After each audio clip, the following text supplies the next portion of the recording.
The umpires for today's game: at home plate, Marvin Hudson. At first base, Tim Welke. At second base, Tim Timmons. And at third base, Gary Cedarstrom.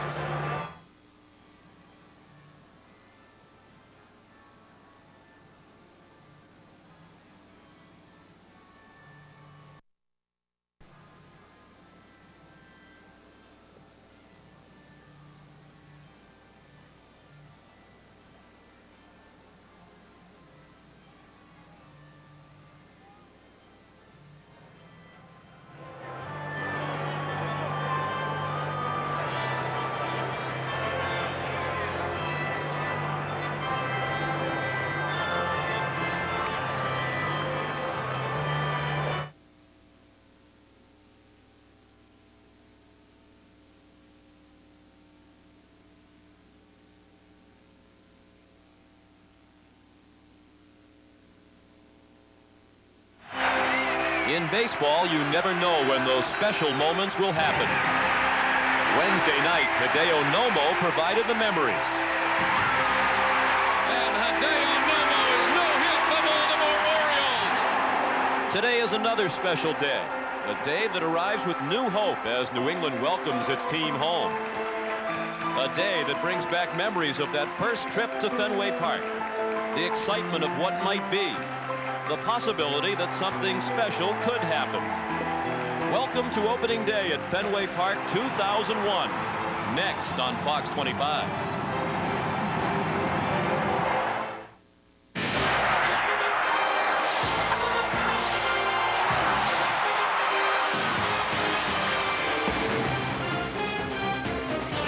Fox 25 Sports presents Boston Red Sox baseball. Today it's opening day 2001 at Fenway Park as the Red Sox play host to the Tampa Bay Devil Rays. Hello everyone and welcome. I'm Sean McDonough along with Jerry Remy. Delighted to have you with us for what is a very special day on the New England sports calendar. The 101st home opener for the Red Sox. The 90th played here at Fenway Park. And Jerry, no matter how many times we go through these ceremonies, they're always fun and exciting. Well, they really are, and especially for the players, Sean. You know, they want to know how these people feel about them coming off the road and being 1-2. But it was a good ovation for just about everybody out there today. And you get a little bit nervous. You want to put on a good impression for this ball club and fans the first time you see them here at Fenway Park. And they're anxious to get this thing going, and they're also anxious to get the offense going. Yeah, it's been a very interesting start to the season for the Red Sox, to say the least. They come home after a 1-2 record against the Baltimore Orioles, struggled to score in all three games, but had the no-hitter in between. Well, the pitching was outstanding, from Pedro to Nomo, obviously, with the no-hitter, and last night, Frank Castillo. They did a great job pitching. As long as they continue to do that, they're going to win their share of games. The problem has been hitting with men on base. Now, they haven't had a lot of men on base so far, but they've blown some opportunities to really be able to put a ball game away. Hopefully, returning home with the home cooking, they'll be able to get that offense going. And the honor of starting the home opener goes to Tomo Ohka, who had a very impressive spring training for the Red Sox down in Fort Myers. And he'll be opposed by Ryan Rupe, who was 5-6 last year for the Devil Rays. The first pitch of the home season from Fenway Park right after this.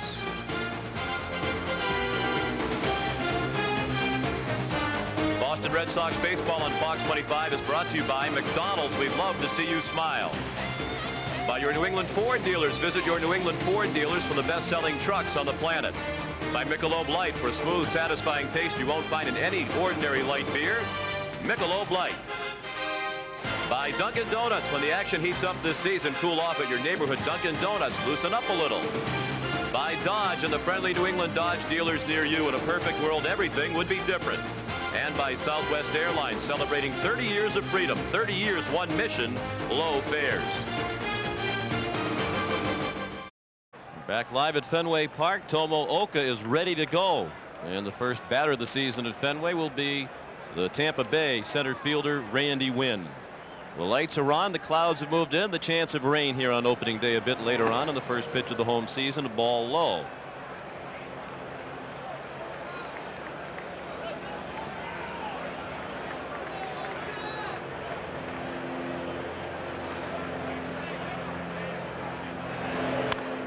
Fastball popped up very high in the air behind the plate. Jason Varitek all the way back to the screen, but has no play.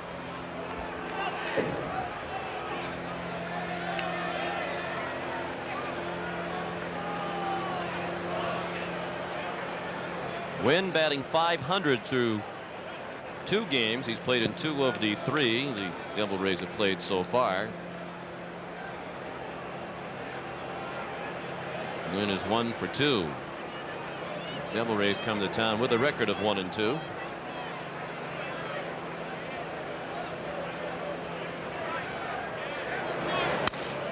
Pulled foul down the first base line.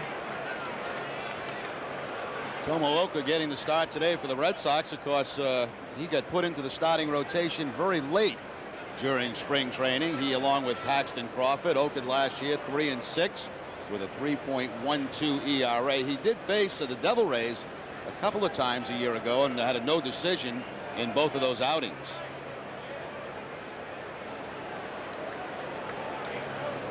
.49 degrees the game time temperature.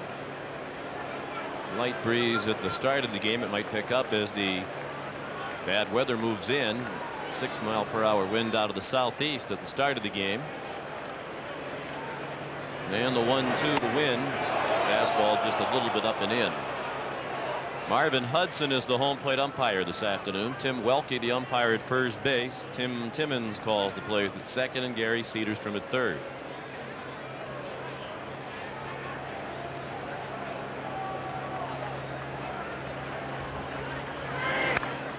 Pulled foul again into the Red Sox dugout on the first base side.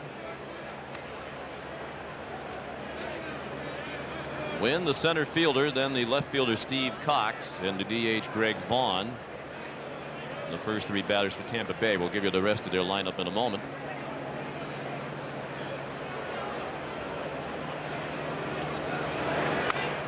Now to play to the left. Tomo Ohka, probably the most rested of Red Sox players. Red Sox returned from Baltimore last night, got in about 1:30. Ohka, of course, flew home early after a workout at the Camden Yards, and Devil Rays already rested. They had a day game yesterday, so they got into town fairly early last night.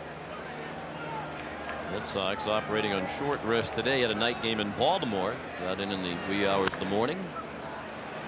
That's going to be a tough turnaround time, Jerry, for the guys who aren't quite sure yet where they're going to live or haven't settled into where they're going to live. They never had a chance to come up here after spring training, so they're scrambling to their new home or the old home they haven't been in a while, and then scrambling to the park today. That's exactly right, Sean. A lot of those guys got off the plane last night and found a hotel around Boston to stay in. Nguyen making Ohka work, bounding ball up the middle under the glove of Mike Lansing and through into center field, a base hit. The lineups are brought to you by Southwest Airlines. The rest of the Tampa Bay lineup behind Randy Lynn has Steve Cox, the left fielder, who will hit next.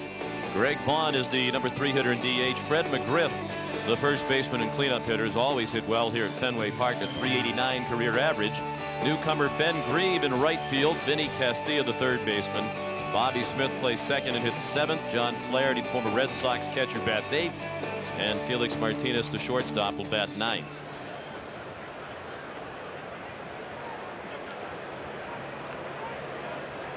So wins at first. He has decent speed, and Steve Cox lines one right over the head of Ohka. And base hit for Cox, and the first 2 men are on. Well, there's a smash that went right by the head of Tomo Ohka after an 8-pitch at bat by Nguyen. Cox singles on the first pitch. Number 23. With the exception of yesterday, where the Devil Rays were shut out the first 2 games of the season against Toronto, they swung the bat very well. Starting quickly here with back-to-back base hits. Nguyen came in with a .299 team batting average through the first 3 games. Here's Greg Vaughn off to a very good start, 4 for 10. He's hit safely in all 3 of their games. Started in left field in their opener on Tuesday and is the DH now for the 3rd straight game.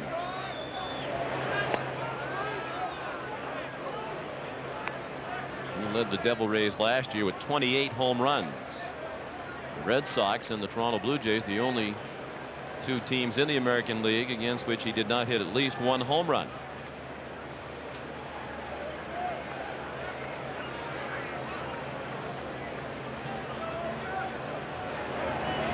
1-0 pitch in the dirt and dug out of the dirt by Veritek.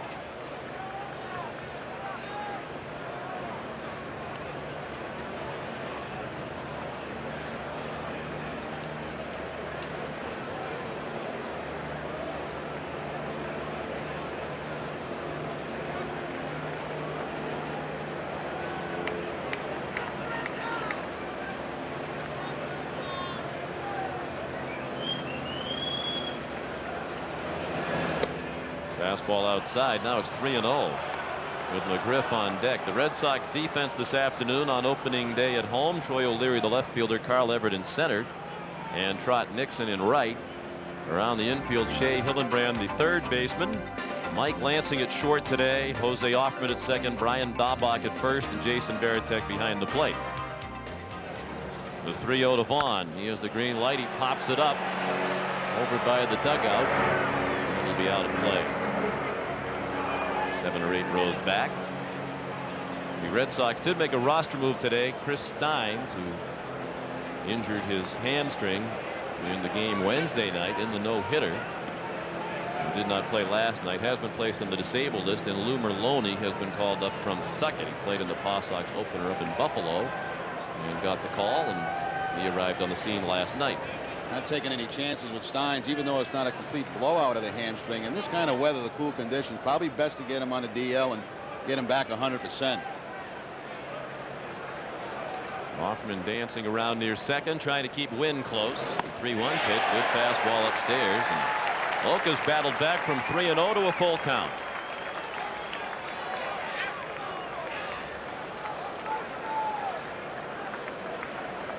Red Sox pitching outstanding in the Baltimore series. They held the Orioles to a 136 average.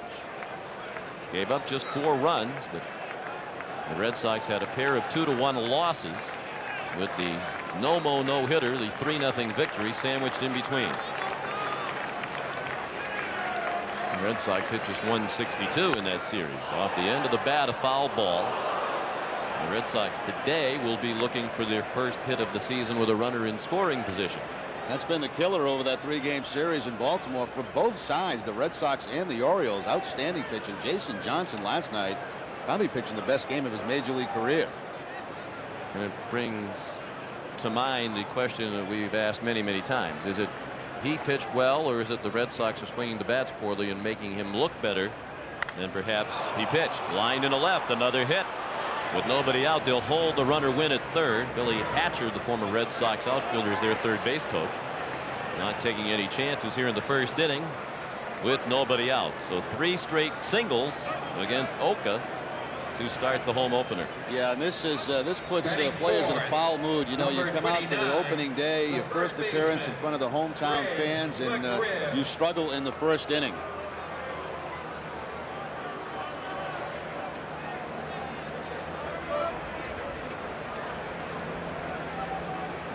Now the dangerous Fred McGriff. We mentioned during the starting lineups, he's usually hit very well in this ballpark, and he's off to a decent start. 4 for 13. That's a 308 average. He's hit safely in all 3 games. 389 career hitter here at Fenway with 6 home runs. Good off-speed pitch. But interestingly, McGriff has not hit a home run here since 1990.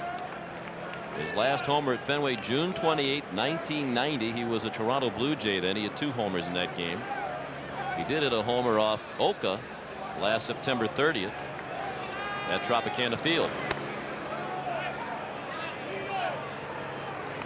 A ball and a strike now on McGriff.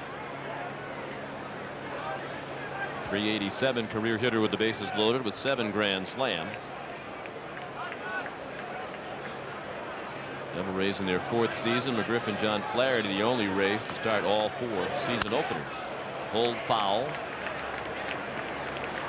behind the first base coach Jose Cardinal. And it's a 1-2 count on McGriff. The infield back at double play depth. The outfield is deep and more or less straight away for McGriff. This is a Devil Ray offense that last year finished last in the league in runs, but they should be much better than that. This year they have a healthy Vinny Castilla at third base. They've added Ben Grieve to their lineup, so they should move up a few rankings as far as offense goes.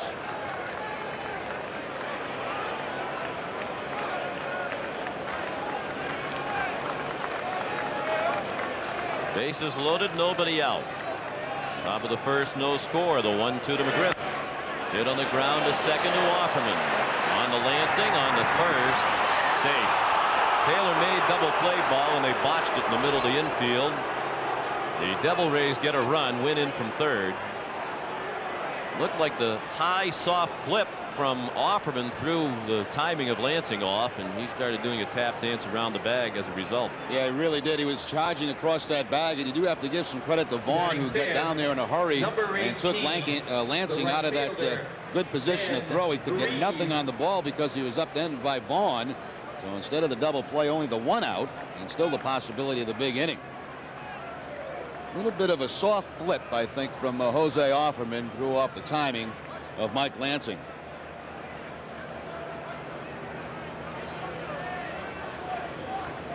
First and third and 1 out. That could be a big play.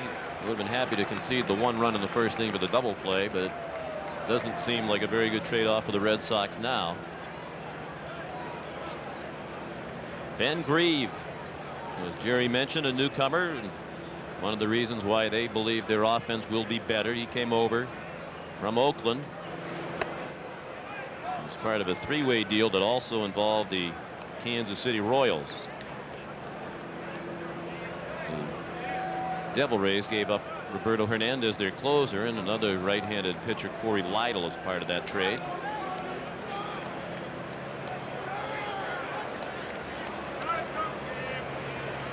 First and third, 1 out. 1-0 Tampa Bay, a ball outside. Now you've got to wonder if nerves are having an effect on Ohka here in the first inning, because normally when he misses, he doesn't miss by very much, but he's been all over the place in the early going.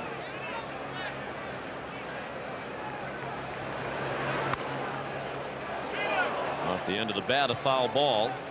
2-2. Of course, there's the dramatic difference in the weather. In Florida, pitching in ideal conditions just about every time out, and now it's 49 degrees and dropping.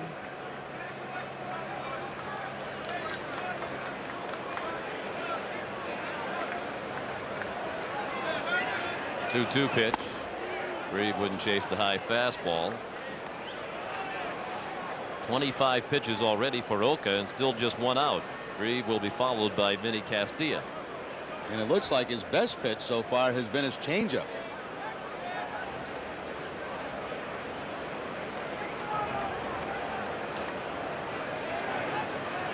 Mcgriff is not running from first as Grieve sends one toward the gap in left center. Off the wall and a hawk. Cox in to score. Mcgriff will be held at third on a double by Ben Grieve, and it's 2-0 Tampa Bay. Well, that was a changeup that time, and not a good one. That one stayed up in the zone and gave Grieve a chance to make the good solid contact and take it to the opposite field. Up above the belt, away from Grieve. Grieve, of course, can really cover a lot of the plate. A big guy, and he'll take that ball to the opposite field. And very quickly, the Devil Rays putting the pressure on Tomo, Ohka, and the Red Sox. Ohka has struggled, and the defense has not helped, and already Tim Wakefield is warming up in the bullpen. And you don't want to do the what-if game, because we can do this the entire time Nomar's out, but you go back to the very first batter. Right. Randy Nguyen hits a ball up the middle that perhaps that's Garcia Parra is fielded, and he's thrown out. Lansing couldn't quite get it after a good effort, but the ball went under him. Then they didn't turn a double play that could have helped when they should have. Ohka hasn't done well, and nor has the defense. Yeah, we get so accustomed to seeing Garcia Parra range up the middle to make plays, and also to his backhand. And when you watch that year in and year out, you really notice the difference when somebody else is at that position.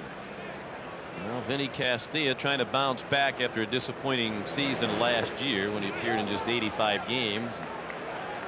Had abdominal problems, a right wrist injury, and back trouble.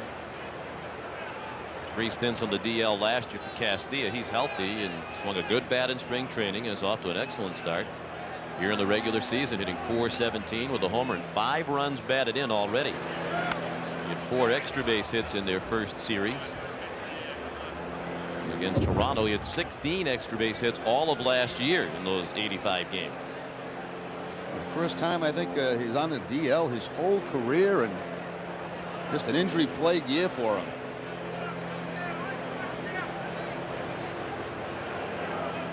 The infield back with 1 out, 2 men in scoring position. Castilla sends one onto the screen, 1-2. That's back-to-back hanging curveballs from Ohka, and Castillo fouling him straight back. And he's lucky this ball stayed in the park. Right now, scuffling with everything. 1-2 pitch, another hanger up and over the plate. Lansing, strong throw to get Castillo, who picks up an RBI, his 6th of the year, as Mcgriff scores from third. 3-0 Tampa Bay, 2 outs now, and Grieve still at second base. Well, that's what the Red Sox are going to have to hope for from their shortstop position, whether it be Graybeck or Lansing, and that's to make the routine play. You know, we already noticed that obviously you're not going to have the kind of range of Garcia Parra, but when you get in position to make that fairly routine play, those are the ones they have to make. Good strong throw by Lansing to pick up the second out. 7th batter of the first inning. Bobby Smith, the second baseman, who takes a fastball outside. He's 2 for 9 to start the season, a .222 average, both hits singles. He has driven in 1 run. 3 runs on 4 hits for Tampa Bay. Here it comes, Jerry. Almost our first chance of the season in the very first half inning. Foul ball just over our heads. That's tough to do, to get over our head. You have to hit it high. Get it all the way up here.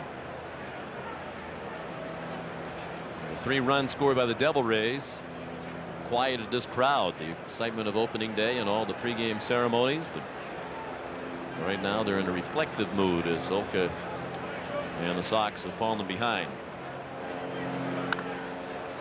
On the play to the right. Nice catch up in the sky boxes by that gentleman. He caught it with one hand. He had a beverage in the other.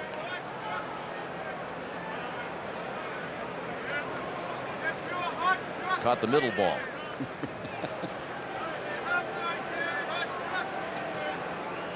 Might have seen 2 or 3, although it's early in the day yet, but some of these people get out here early, Jerry, and are well lubricated by the time the game comes. John, I noticed that driving in this morning. A lot of people having fun around the ballpark. Yes. Very early.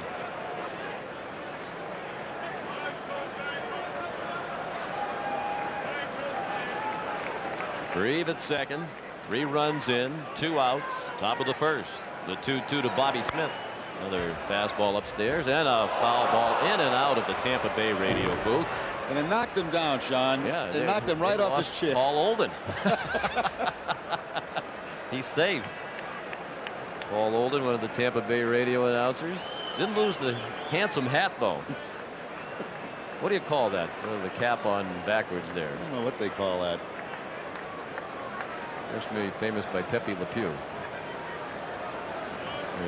First knockout. There's a well hit ball to center. Everett drifting back near the track to make the catch. Smith lines out to end an arduous first inning. 36 pitches thrown by Tomo Ohka. You're watching the Fox 25 Red Sox Network. It's creamy. Red Sox trail 3-0 after a half inning as Tomo Ohka threw 36 pitches in the first, gave up 3 runs on 4 hits. Now the Red Sox starting lineup brought to you by Southwest Airlines, and the bats will have to come to life today if the Red Sox are going to be victorious in the home opener. Trot Nixon, the right fielder, will lead off. Jose Offerman is the second baseman.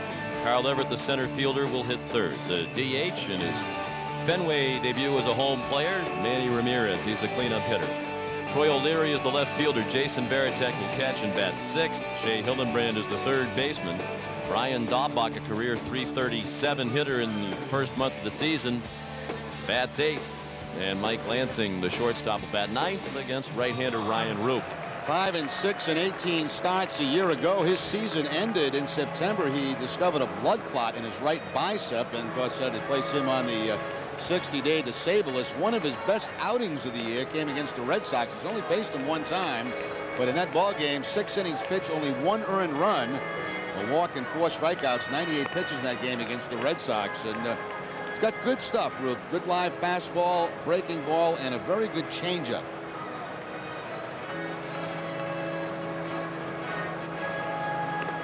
Well, the Devil Rays defense, they've already made 6 errors in 3 games. That's been a part of their struggle for the last few years, and they don't figure to be a very good defensive team this year either. Steve Cox in left field, Randy Nguyen in center, and Ben Grieve in right. Vinny Castilla, the third baseman. They do have more range at short now with Felix Martinez. Bobby Smith at second base, Fred Mcgriff at first, and John Flaherty is behind the plate.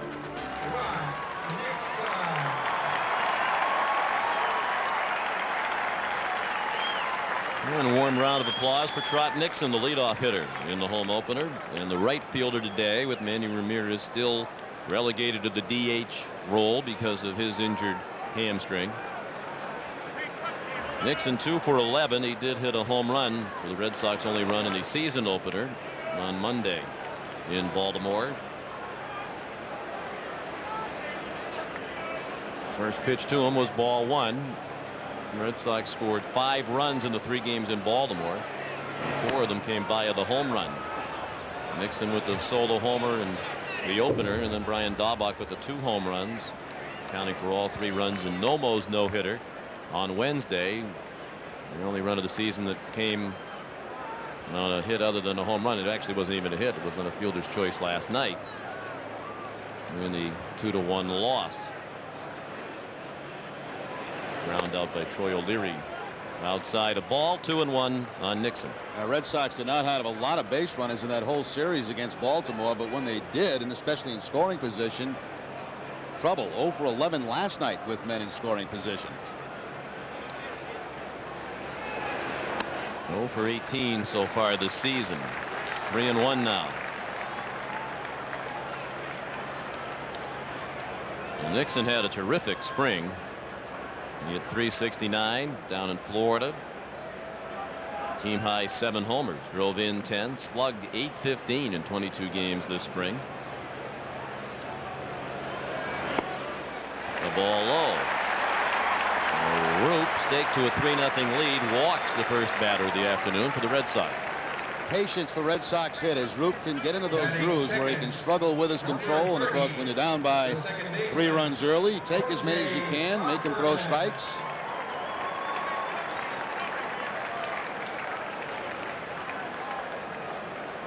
Here's Jose Offerman.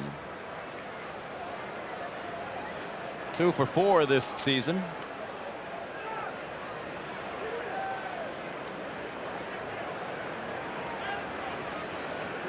He saw his first action last night. And went 2 for 4 and is likely to see more action now as Stein's out. Base hit into right field. Nixon had to hold up to avoid getting hit by the ball. And the Tampa Bay Devil Rays got the first 3 men on with 3 straight hits. And now the Red Sox have back-to-back base runners to open their first inning. Hoffman had a nice night last night. A couple of hits, made a good defensive play at second base. Happy to be in the lineup.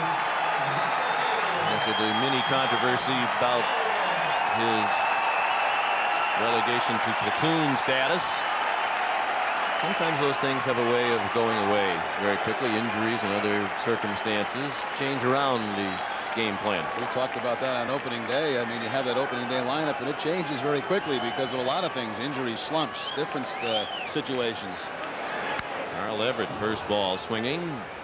Fouls one out of play. He's another Red Sox hitter. Virtually all of them off to a slow start. Everett 1 for 11, an 0.91 average through the first 3 games. Of course, in the home opener here last April 11th against Minnesota, he hit 2 homers, 1 from each side of the plate. And one of the questions of the day as we look back on his home runs from last season's opener, what would the fan response be? And when he was introduced during the starting lineups, when they ran out to the line, very warm applause. Almost no boos were detectable. And again, before this at bat, a very warm round of applause for Everett. Apparently, at least for now, the fans are pardoning the occasional misbehavior of Mr. Everett. And also saying, you put that same effort on the field you did a year ago for us, we're going to like you. And you can't complain about anything Carl does on the field because he does play the game hard day in and day out. And of course, they're really going to need Everett to have a big year without Nomar around. Everett wound up hitting .300 last year. Got off to a great start in April, hit .358. Hit 20 of those homers in the first 49 games. where the power numbers tailed off. A big swing and a miss. 2-2. Matter of fact, he was the fastest to 20 homers in Red Sox history with 20 homers in 49 games. 2 balls, 2 strikes, nobody out and 2 men on. Red Sox down 3-0 in the first. Now to play to the left. Everett will be followed by Manny Ramirez. For some reason, in the first couple of games, as we look at Ramirez on deck, Everett has been late on a lot of fastballs. Late in the Baltimore series, late on a couple of these first fastballs in this game. And being late has been what's gotten Carl into trouble occasionally. He's not usually late on the fastballs.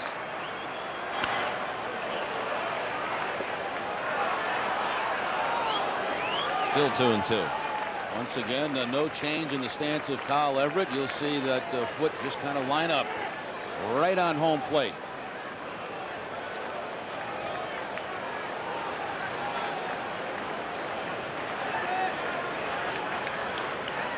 Another 2-2 from Ryan Rupe and a ball outside.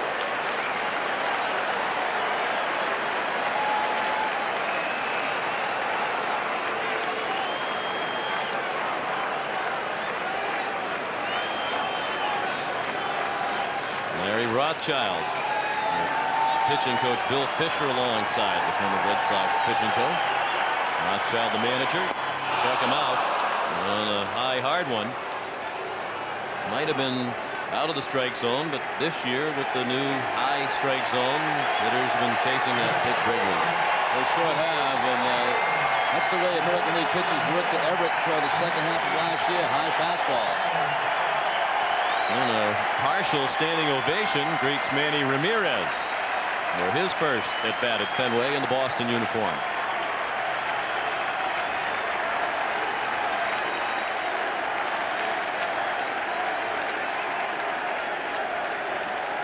Manny 2 for 10 with a couple of singles in that Baltimore series. He rips one high and deep to left, and what a way to start his Red Sox career at home. A line shot into the screen on the first pitch, and this ball game's tied at 3.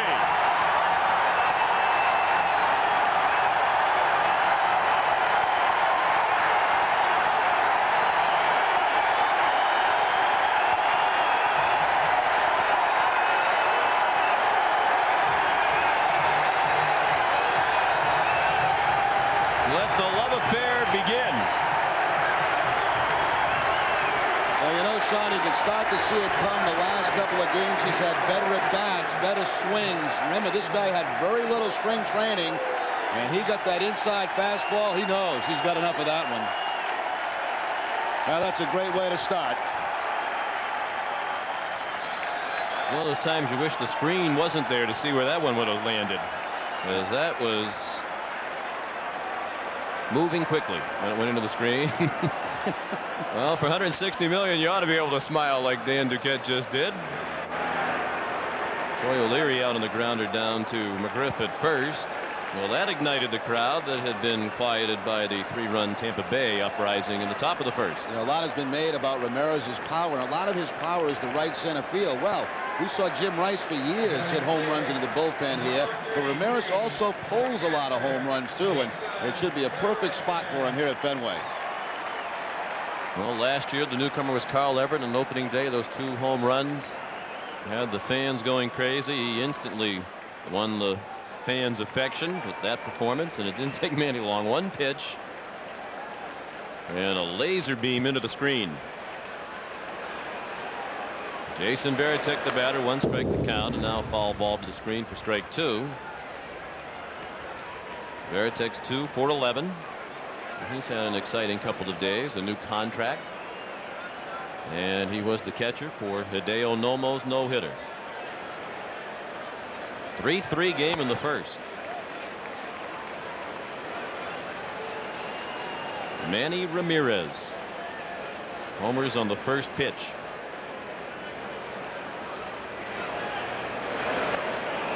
Wild swing and a miss.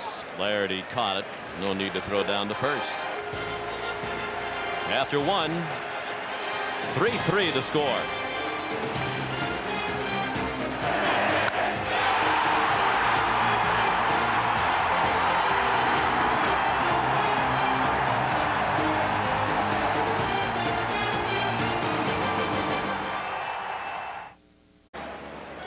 Well, back in Fenway Park, all tied at 3. Ryan Rupe had that 3-0 lead going to the bottom of the first, but Manny Ramirez took care of that very quickly. First pitch, pulling the ball, and as Sean mentioned, it would have been nice to see if that screen was not there, just how far that home run would have gone. That was definitely that parking lot across the street. Oh, yeah. In this creaky old park, it's amazing. The screen is still upright. The speed at which that ball went into the screen. Wow, what a shot. And what a way to break into the new home park. A rocky first inning for both pitchers. Tomo Ohka, after a 36-pitch first inning, throws strike 1 to John Flaherty, the catcher and number 8 hitter, 2 for 9 with 2 singles and 2 runs batted in so far.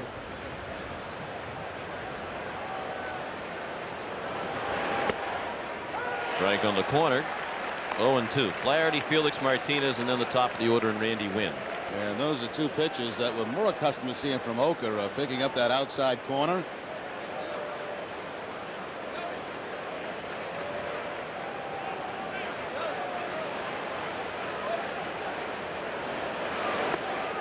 Low and away, 1-2. Well, buddy, you left me in Baltimore, and the next game, a no-hitter. You'll never do one. 14 years on the job, no no-hitters. Don Orsillo shows up, his first game for Nesson, and a no-hitter. Good for him. Little looper, and it falls. Opposite field bloop hit for Flaherty, the 5th Tampa Bay hit. Pretty good pitch. It was a curveball down by Ohka, but a nice piece of hitting by Flaherty, trying to stay away from the strikeout. But just reached down and punch it into center field. Base hit. A new look for John. Yeah, he's got the longer hair going. He's got the moss going back here.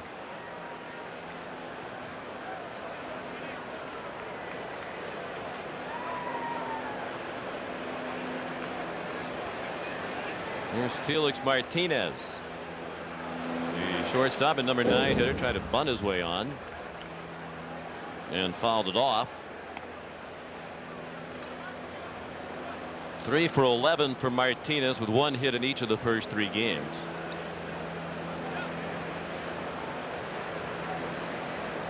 Not a real threat with the bat. He had .214 last season. That was the lowest batting average of any American League player who had at least 300 plate appearances. Now, they released Kevin Stocker during the season. Then they made the call to Martinez, and he was basically their number 1 shortstop for the remainder of the season. Pretty good defensive shortstop, but as you mentioned, Sean, does struggle with the bat. Hence the attempt to bunt, even with Ohka laboring here in the first 2 innings. A little bit low and away, 1-2. Doesn't seem like Jimmy Williams is going to put up with much more of this from Ohka unless he gets settled down. He's got Wakefield up again throwing in that bullpen.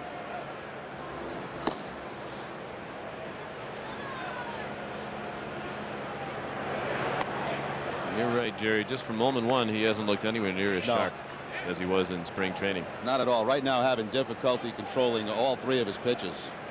He's thrown a couple of hanging curveballs that he got away with to Castillo last inning.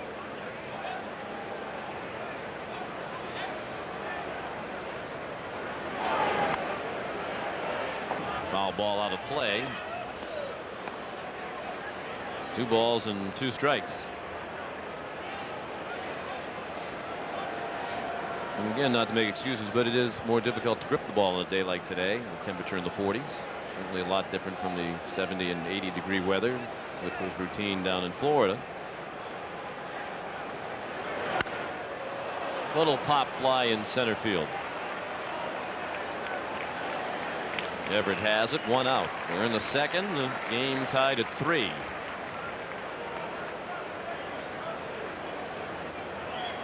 Remember early in the season when Mike Boddicker was with the Red Sox, and of course the bread and butter pitch for Boddicker was his curveball, and he had terrible time in the cold weather controlling that pitch. Geez, the fastball is usually okay. It's the curveballs, the changeups.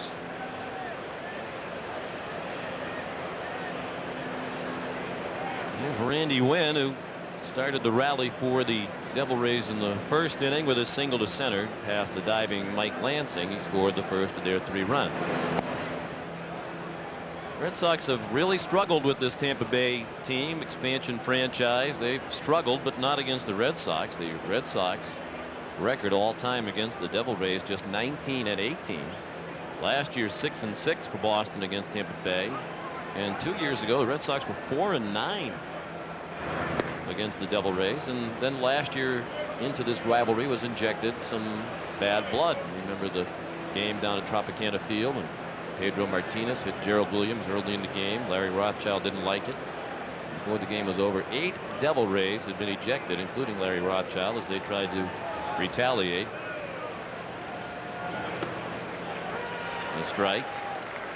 And a count of 1-1 now on Nguyen. And those rivalries should get better this year because we play the American League East more games, 18 games against the East. So I like that. It's just you're going to see more of the teams in your division. You have a chance to build up some rivalries. You'll know their team better.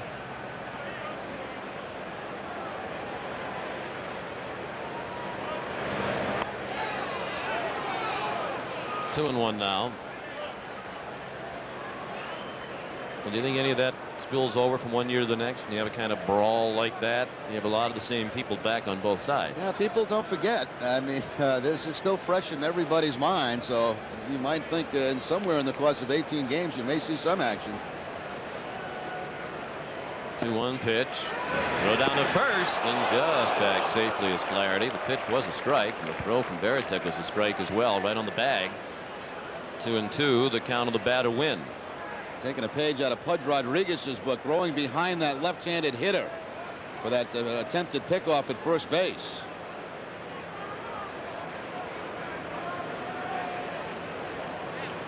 Already back without a slide. Now the 2-2 pitch. Hit back to Ohka. He throws to Lansing. That's how you're supposed to do it. 1-6-3, a double play to end the inning.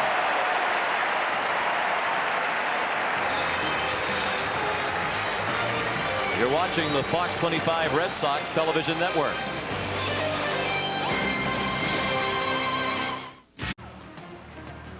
Well, the man of the hour is Manny Ramirez. Winning between Carl Everett and Troy O'Leary. His 3-run homer in the bottom of the first ignited this opening day crowd and tied the game at 3. And that's the score as we go to the home half of the second with Shea Hillenbrand, his first Fenway Park at bat. With his first major league hit in his second big league at bat in the opener Monday in Baltimore. Went 3 for 12 in the series against the O's with 2 singles, a double, and a run scored. 25-year-old Red Sox minor league player of the year last year when he was at Double-A Trenton.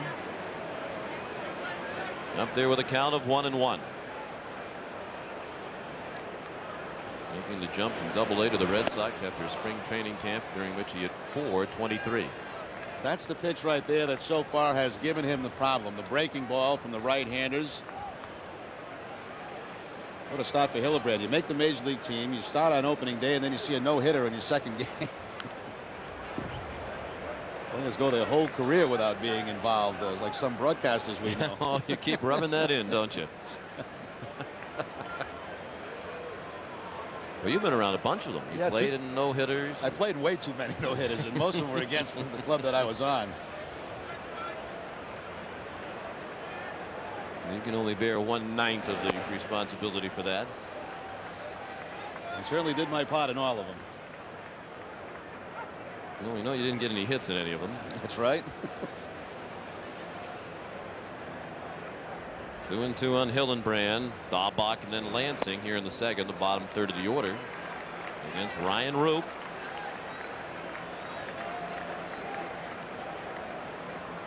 There's Dahlbach. 3 runs, 5 hits for the Devil Rays. 3 runs, 2 hits off Rupe. He's out of Texas A&M. Has an economics degree from A&M. A good fastball to get Hillenbrand. Back-to-back strikeouts now for Rupe. He got Veritek to win the first. He has 3 strikeouts in all. Red Sox have also struck out quite a bit in the first 3 games, going into the 4th game of the season. A lot of that because of Sidney Ponson and that game that Nomo pitched no-hitter. He had a bunch of strikeouts in those first 5 innings.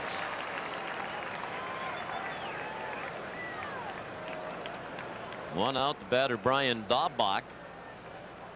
He was the offensive star of the Red Sox win. Wow, the first pitch right inside on Dahlbach. And of course, he was the player at the center of the action in that game with Tampa Bay last year when the brawl took place. They tried all night to hit him, and that's one of the reasons why so many of their pitchers and coaches and the manager rejected. They felt that Dahlbach was a bit too frisky in the pileup after Gerald Williams charged Pedro Martinez. And you got to wonder if they're continuing that until they do hit him. Well, that was way inside, and I imagine Dahlbach is a little light in his toes right now. If I'm not mistaken, I believe Dahlbach did play in a couple of spring training games against the Devil Rays. No event in those particular games. Brian injured his elbow in that pileup, and it really hampered him the rest of the season. His numbers were way down the last month of last year. 2 for 10 so far. He hit those 2 homers to support Nomo that were kind of lost in all the hoopla around the no-hitter. 3-1. Larry Rothschild said after that incident in Tampa Bay that the only thing he was sorry about is they didn't get Dahlbach in that game. They just couldn't hit him. A number of different pitchers tried.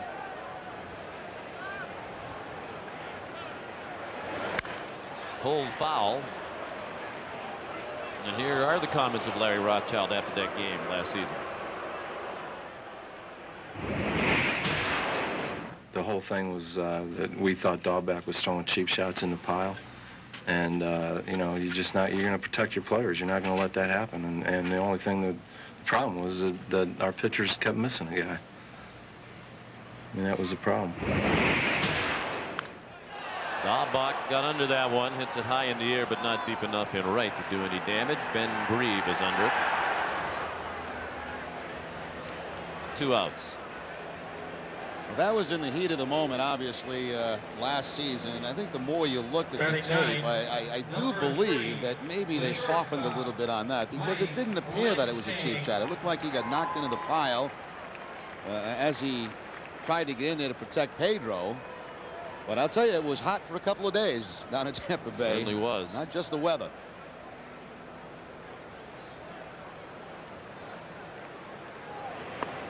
Mike Lansing takes a strike that hung over the inside part of the plate. 1 for 4 for Lansing so far. Of course, his most notable moment to this point in the season was that great catch he made to preserve Nomo's no-hitter. With 1 out in the 9th inning, caught a little blooper from Mike Bordick out in shallow center field after he came in as a pinch runner for Chris Steins. Looks like Rupe's thrown him 3 hangers so far. He took 2 of them and fouled that one off. But here's a look back at the terrific play by Lansing Wednesday.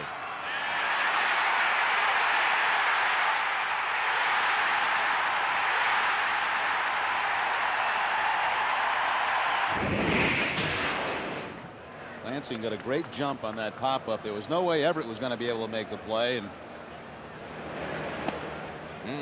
good pitch there, but called the ball. Lansing was the only guy in the neighborhood, and as I mentioned a couple of times, he'd have ran through 3 walls to try to make that catch. He had come in for Steins, and Steins admitted with the way his hamstring was bothering him, he thought there was probably no way he would have caught that ball. Fortunate for Nomo that Lansing was out there. Castilla across the diamond to Mcgriff. A 1-2-3 inning for Rupe. So both pitchers settled down to the 2nd. You're watching the Fox 25 Red Sox television network. Ladies and gentlemen,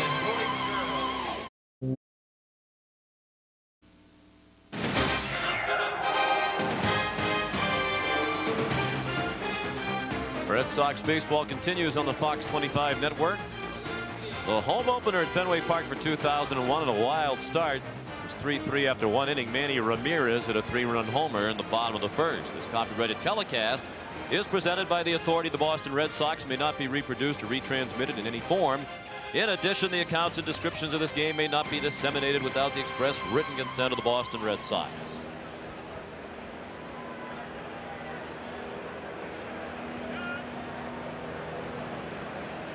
Steve Cox, the number 2 hitter, begins the Tampa Bay 3rd. Cox, Greg Vaughn, and Fred Mcgriff coming up.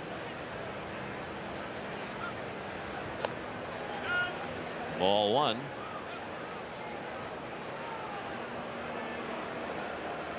Cox, as you see, off to a blistering start. Now 7 for 13. Bouncer down to first. Dahlbach over to Ohka for the out. Cox, one of those guys last year, made a lot of starts after the All-Star break and played all kind of positions: first base, DH, left field, right field. Number 23. The young names. The designated hitter For the Devil Rays. They get some pretty good talent, I understand, also at the AAA level.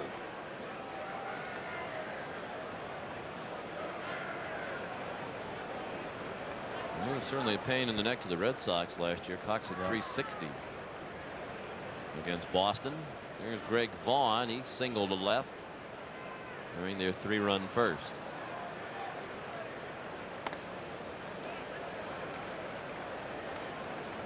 Tampa Bay also has a new hitting coach, Wade Boggs, taking over as hitting coach this season for the Devil Rays.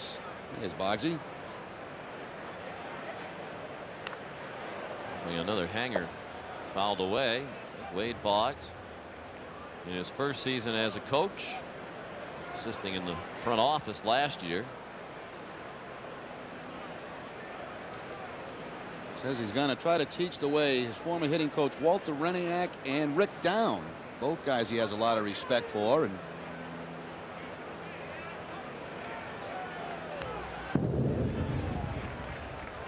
Rick Down in his first year now as the Red Sox hitting coach. Wade Boggs spent last season as a special assistant to the Devil Rays general manager Chuck Lamar. Joins the coaching staff this season. There's Rick Down.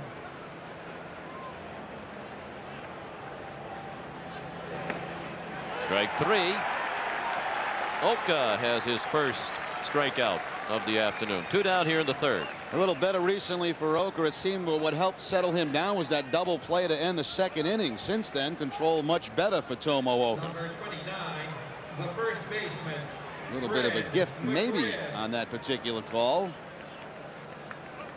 There's been no indication so far, Sean, that the width of the strike zone has gone down any.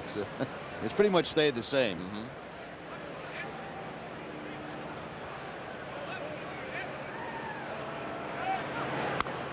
Mcgriff bounces one to the Boston dugout. Red reached on a fielder's choice, picked up an RBI, and scored in the first inning. The 3-3 game in the third. All of the scoring in the first.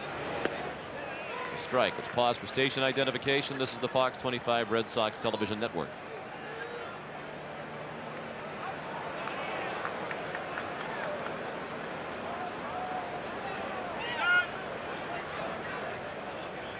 The 0-2 pitch just outside.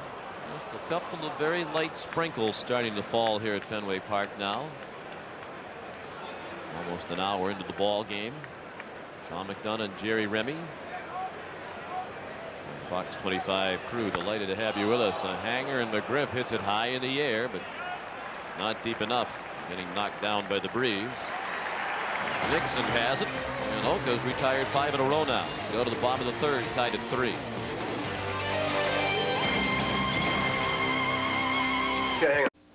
Back at Fenway, all tied at 3 as we move to the bottom of the third. Well, Red Sox fans, come see the first Sox pitch to throw a no-hitter in over 30 years. Hideo Nomo and his next projected start Tuesday, April 10th against the Orioles.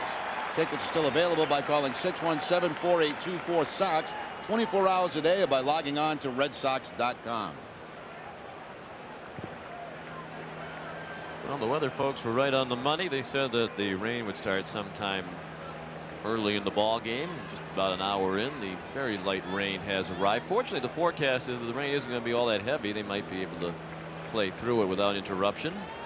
Trot Nixon, the leadoff batter here in the third. The top of the Red Sox order in the third against Ryan Rupe, who's retired 5 in a row since the 3-run homer by Manny Ramirez in the first. Nixon sends that deep down the left field line, and that ball is off the top of the wall. A fair ball played by Cox. A double for Nixon.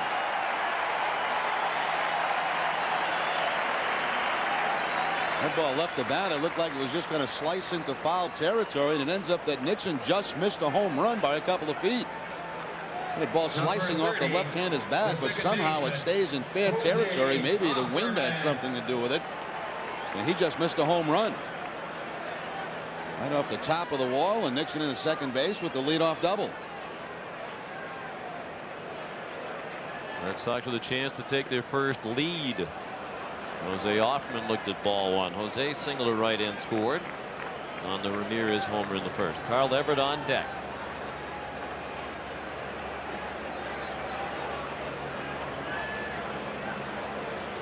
Castilla in on the grass at third. Mcgriff even with the bag at first, and the whole base hit. Past Martinez, they'll hold Nixon with nobody out. Dean Lamont threw up the stop sign as Cox got it back in.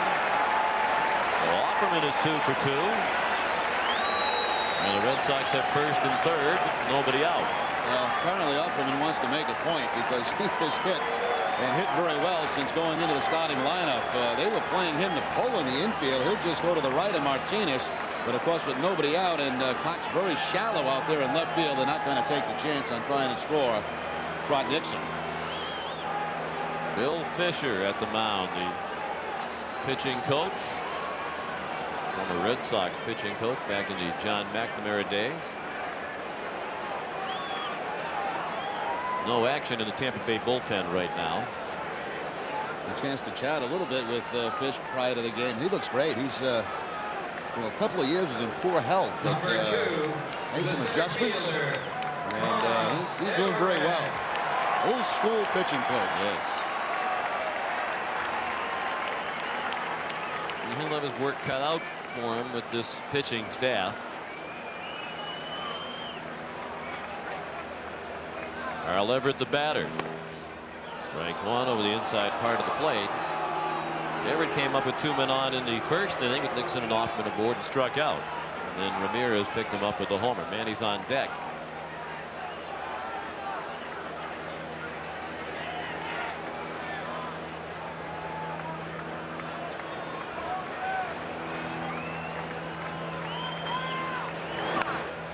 Squibber off the end of the bat.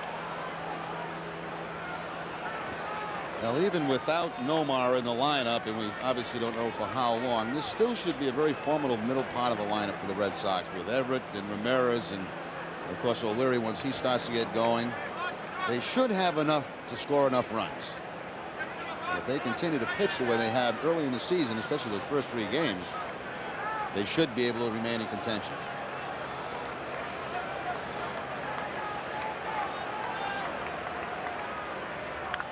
Pulled foul. Well, I've heard you say that. I certainly would agree with the logic behind it. Jimmy Williams has said that. We have the kind of guys who are going to hit. I'm not worried about it. We will hit. But last year with Nomar in the lineup and winning the batting title, they were 12th in the league in runs. Right. You take him out, you put Ramirez in. Right. Aren't you pretty much in the same spot? I mean, Manny might give you a little more thump, but You are in the same spot, but you're expecting better years from guys that had what we would consider off seasons a year ago. to short. And they did not turn the double play. Everett, as always, hustling down the line, stayed out of the double play. Nixon scores, and the Red Sox lead for the first time today, 4-3. And Carl Everett has his first run batted in of the season. And listen to the hand now for Manny Ramirez. A partial standing ovation when he came up the first time. Now they're all on their feet at Fenway.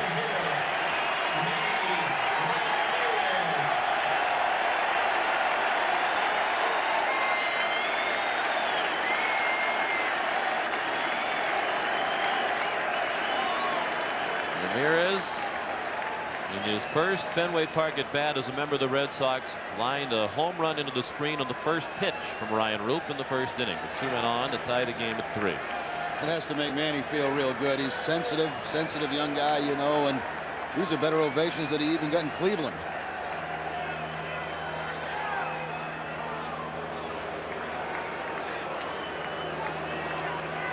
We've seen you over the years. If you put out and you perform at a high level, the fans will show you an incredible amount of adoration and affection. If you don't, they won't.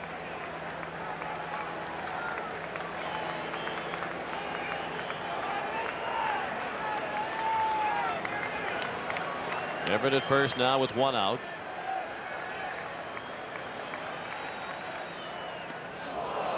trying to do it again, and Rupe threw him a nasty pitch over the outside part of the plate.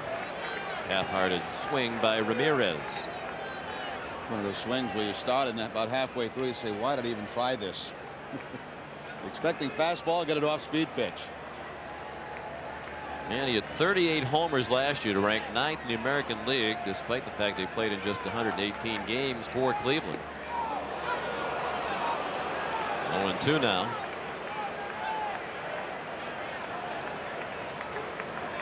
Ramirez led the league in slugging percentage last year, .697. His on-base percentage of .457 ranked him 3rd in the American League. He hit .351 for the Indians.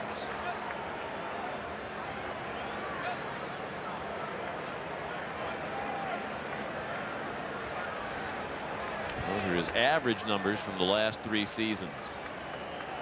42 homers on average over the last 3 and 144 runs batted in, even with all that time lost to injury last year. Yeah, that's amazing, the numbers that he put up last year after missing so many games with that hamstring problem. And the kind of guy that, you know, at times over the last few years just absolutely carried the offense for the Cleveland Indians. He had some great guys hitting in front of him, in Vizquel and Alomar, and a lot of guys on base for him. Kenny Lofton. And that really will be the key this year. If he's going to have those kinds of RBI numbers, and the Red Sox get runners on base ahead of him. So far today they have. He had 2 men on when he came up in the first inning and hit the bomb. Now to drive in 144, you've got to have some help.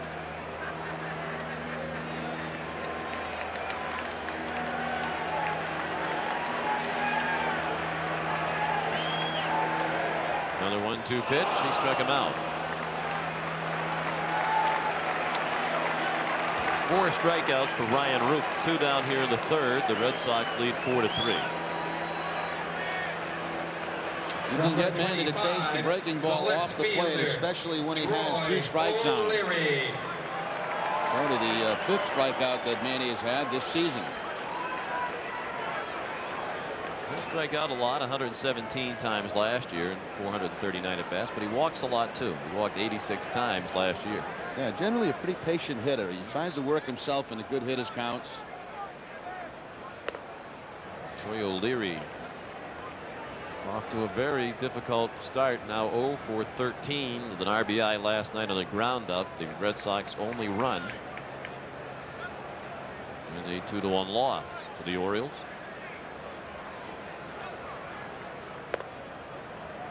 Outside, 2-0.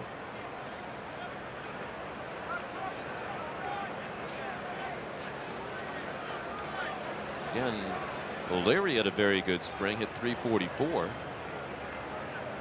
But it's tough to know how much you can put into the spring training numbers. You're batting against a lot of pitchers who aren't going to be around on major league teams when the season begins. The weather is ideal just about every day. Remember a year ago in spring training, Jose Hoffman just had a fabulous spring. He was on base just about every time up.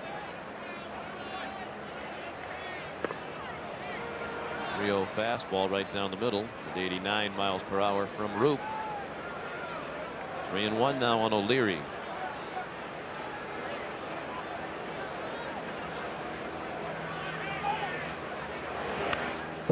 Three and 2. So Everett will be running with the pitch, we think.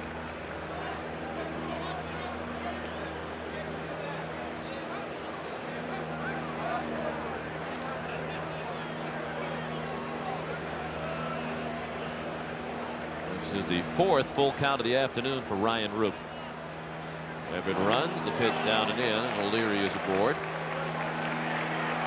Second walk given up by Rupe. He walked the first batter of the ball game, Trot Nixon, and that hurt as Nixon scored on the Ramirez homer. Number 33, the catcher, Jason 2 men on. Varitek. Here in the 3rd with 2 outs. The Red Sox leading 4-3. Here's Jason Varitek, who struck out to end the 1st.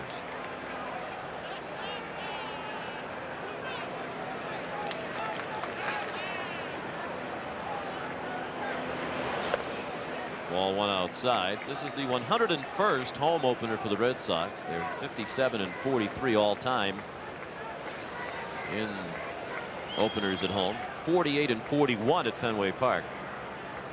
9-2 back at the Huntington Ave Fairgrounds, now the Northeastern University campus.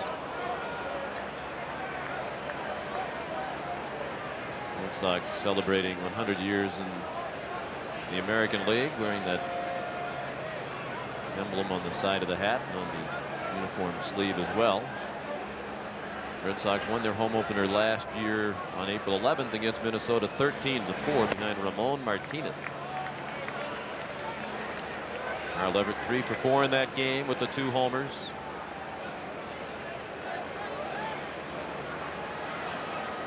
Homer in his first Fenway Park at bat.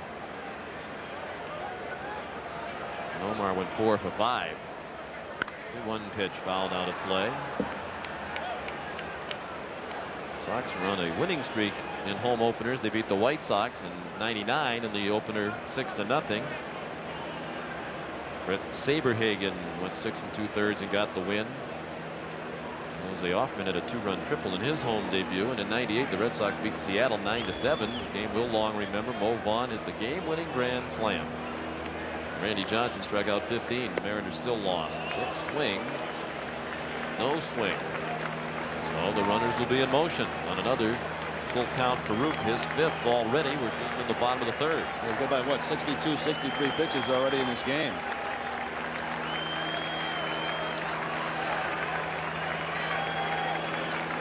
Four, 3 Red Sox in the 3rd.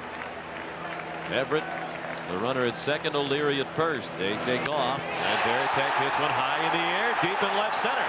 Hawks looking up. That one is off the top of the wall. Everett is in. Here comes O'Leary. He will score, and the Red Sox lead 6-3 on a 2-run double by Veritek.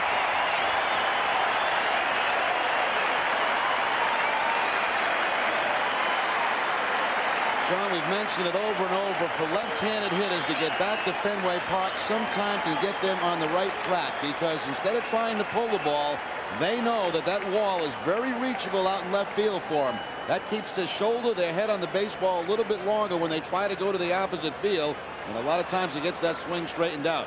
We've had 2 this inning. Nixon's and now Veritek just missing home runs off that left field wall. Fenway Park is a great park for a left-handed hitter. First runs batted into the season for Veritek, his first extra base hit. Now Shea Hillenbrand pulls one foul. Bullpen action for the Tampa Bay Devil Rays. Right-hander Mike Judd is warming up.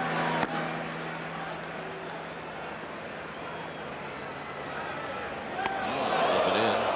And Hillenbrand, who struck out swinging in his first Fenway Park at bat.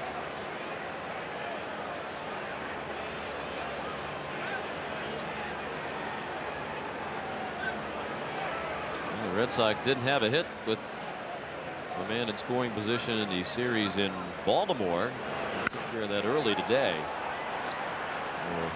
0 for 18 with runners in scoring position against the Orioles. Today, first opportunity they had, Manny Ramirez, after the out made by Everett, runners at first and second in the first, hit the home runs. They were 0 for 19, then Ramirez homered. Now a big hit by Veritek. Hoffman has also had a hit for the man in scoring position today. Hillenbrand chops it up the middle. Long way to go for the second baseman. Not in time. The throw from Bobby Smith. Veritek to third. Shea Hillenbrand has his first Fenway Park hit, an infield hit. That was a heck of a play by Bobby Smith at second base. Had to jump to make the throw, and he got a lot on that throw. Made it a very close play. Hillenbrand won fairly well. Big high bounce, and the second baseman going away from first. An awful lot on that throw, but not quite in time to get to Shea Hillenbrand. Veritek on his way to third base. He's thinking about maybe scoring on a bad throw. He'll get held up. Just show that tape to everybody. Veritek, he always plays the game the way it should be played. A lot of guys would just kind of Cadillac it over to third in that instance. Run hard until the coach stops you. Here's Dahlbach, who slide to right his first time up. He takes the ball low and in. Red Sox lead 6-3. They are now out hitting the Devil Rays 6-5. Neither team has been charged with an error. We're in the third inning. Not a brisk pace to the home opener. Hey, those first 2 games in Baltimore, they just flew by. Last night dragged on a little bit. Well, welcome back to Fenway. Yes. Fortunately for the fans, the precipitation is very light, just a very light mist. Wow. Another wide strike zone there. Strike zone was supposed to get higher this season, not wider. 31 pitches this inning for Rupe. He's undoubtedly in danger of getting hooked at any time now. Trying to get out of this inning.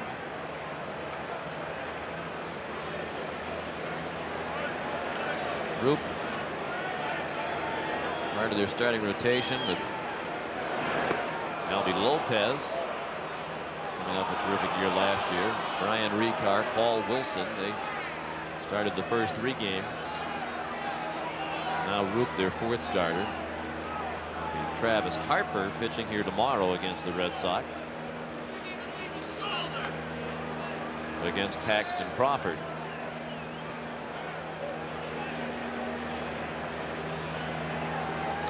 The 2-2. Dahlbach a big swing and a miss. And that ends the inning. The Red Sox get 3 to take the lead. 6-3 after 3. You're watching the Fox 25 Red Sox television network.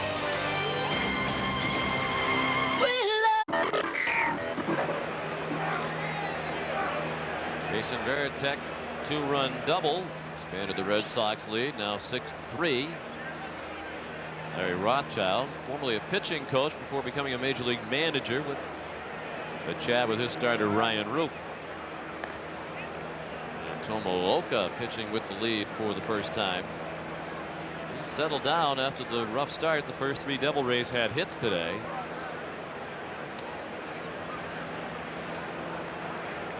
But Ohka has retired the last 5 and 7 of the last 8, and the only batter to reach during that stretch was John Flaherty to start the 2nd on a bloop hit.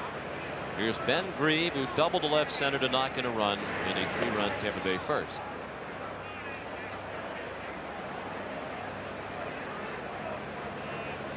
Grieve, Vinny Castilla, and Bobby Smith coming up. Ohka is not allowed to walk. He struck out 1. He's given up 5 hits for them in the first inning. Sky's brightening a little bit overhead. Looks like the sun's trying to peek back through the clouds.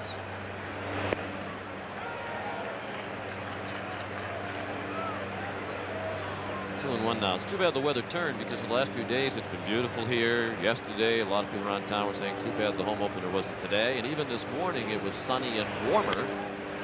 As game time approached, the clouds were moving in. Offerman to his left to get Grieve. 1 out.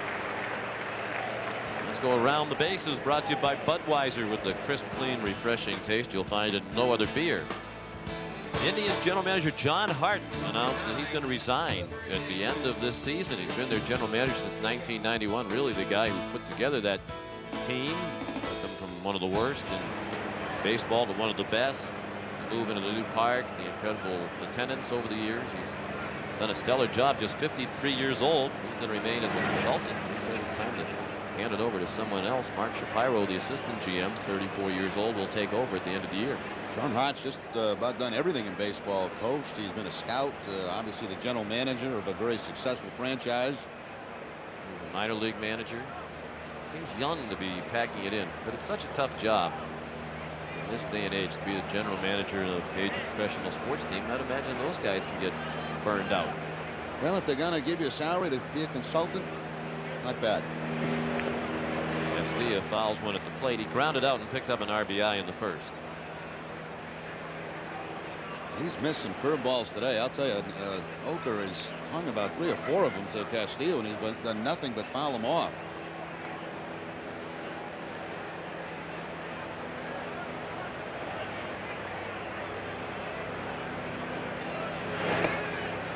They say when he was in the National League with Colorado, he could turn around anybody's fastball.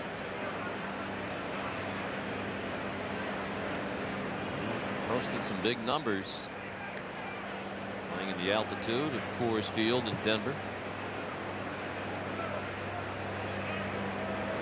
Regularly 30 homers plus for the Rockies. With 40 or more homers 3 seasons in a row, 96, 97, and 98, with a high of 46 home runs in 1998. Number 20, 92 hitter. the second baseman, Manny Bobby Castilla. Smith.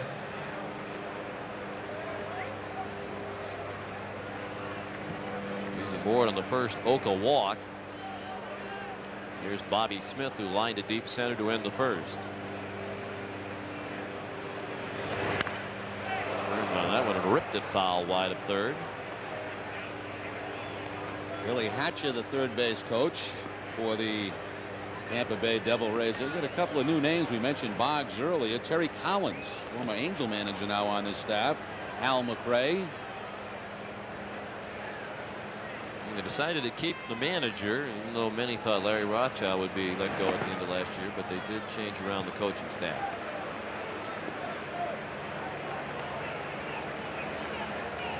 Now, that's all they were talking about at the end of the year when we were in Tampa Bay, that Rothschild was managing his last few games for the Devil Rays. But a vote of confidence, a few new coaches. Al McRae, former big league manager, the bench coach. Terry Collins, former Anaheim and Houston manager, the bullpen coach. We already talked about the addition of Wade Boggs.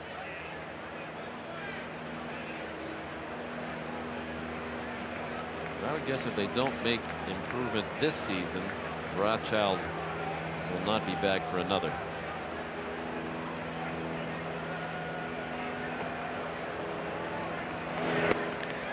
Check swing, it's a strike.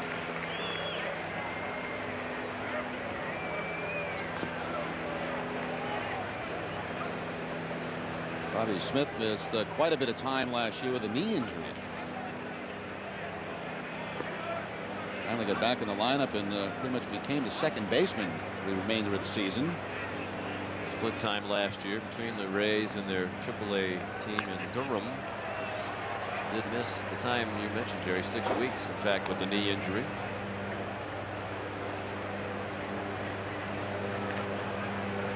Terry Collins, former manager of the Angels and Astros, now the bullpen coach. Spent his time between Angel managing when he got fired and scouting, and now back on the major league field. And a miss. Good pitch by Ohka. Off-speed pitch for the strikeout. And that's the second K for Tomo Ohka. Well, since the struggle in the first inning, it seems like it's got better every inning. That's the change up from Ohka to pick up the strikeout. Maybe nerves had something to do with it early in the game for Ohka, but appears to be much more comfortable now.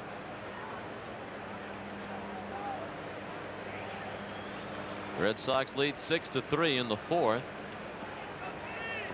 In the drizzle and the home opener here at Fenway. Hanger that stayed inside to John Flaherty. Flaherty had a bloop hit into right center in the second inning.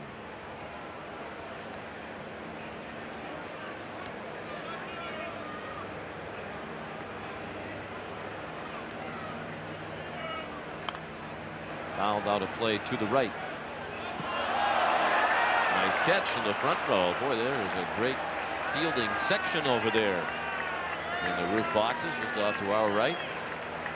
Hey, these baseball fans have been waiting a long time to catch some of these foul balls. A long, cold, snowy winter. They're in midseason fielding form right now. There's a lob down the right field line, slicing toward the seats. Another nice catch by a fan with a glove.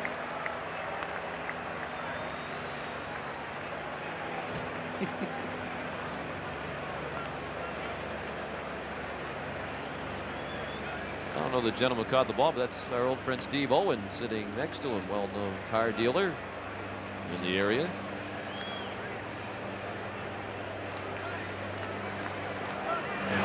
I got to tell you, you know everybody. It's unbelievable. Hollywood stars, fans in the front row of this. This means you're getting old, Jerry. That's quite a Rolodex. Around long enough to meet a lot of people.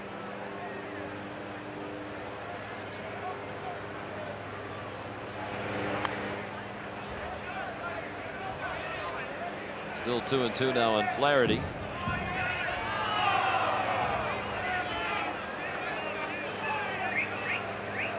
Speaking of people we do know and we're very happy for, did you see young James Driscoll from Chestnut Hill yesterday in the Masters at age 23?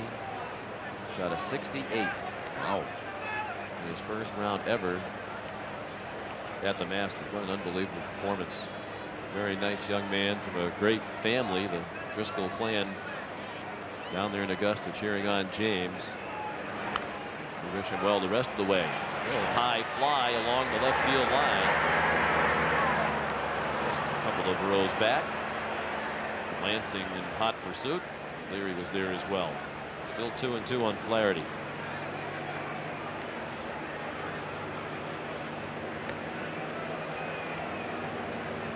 A little different look in the uniform. They've highlighted the green this year. When they had their warm-ups out during batting practice, almost looked like the Oakland A's. Very green in the batting practice attire. 2-2 pitch, out of play. Well, they have something in their notes. I quickly went through it. I guess they got 3 different types of uniforms. The road, and they got some alternative uniform. I guess they'll wear it on occasions with a nice look for the Devil Rays. I'm glad we're playing them more this year. We get to go to Tampa 3 times. It's great. Best hotel in the league. Absolutely. In St. Petersburg. Great place. Another foul ball.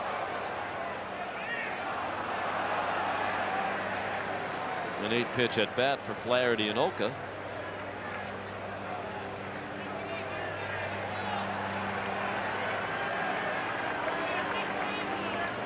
A little hot though in the summertime there in St. Pete. And humid. The 9th pitch of the at bat fouled out of play to the right. And the rain is intensifying. Starting to get to that stage where you might see the pitchers ask for the tongue depressor. A little mud could be a problem on the mound. Yeah, not quite hot enough to consider putting the top out yet, but certainly picking up in intensity.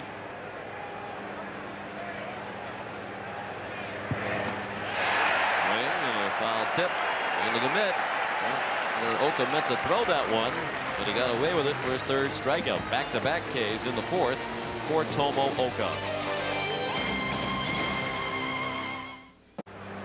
Back at Fenway, the Red Sox lead the home opener 6-3 as we go to the bottom of the 4th, with the rain coming down a little bit harder now.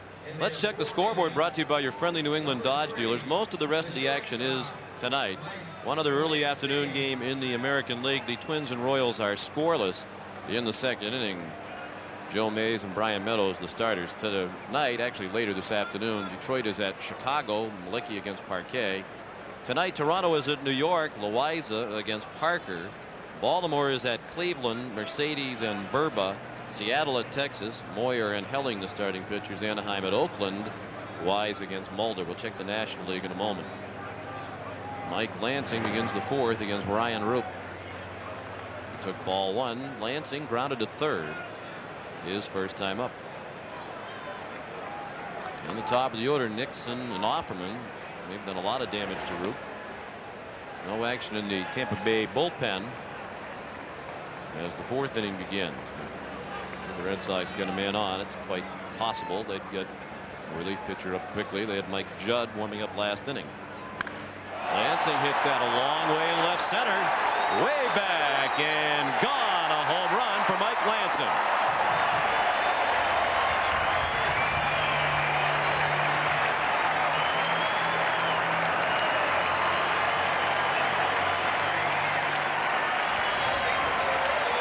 First homer and first run batted into the season for Lansing.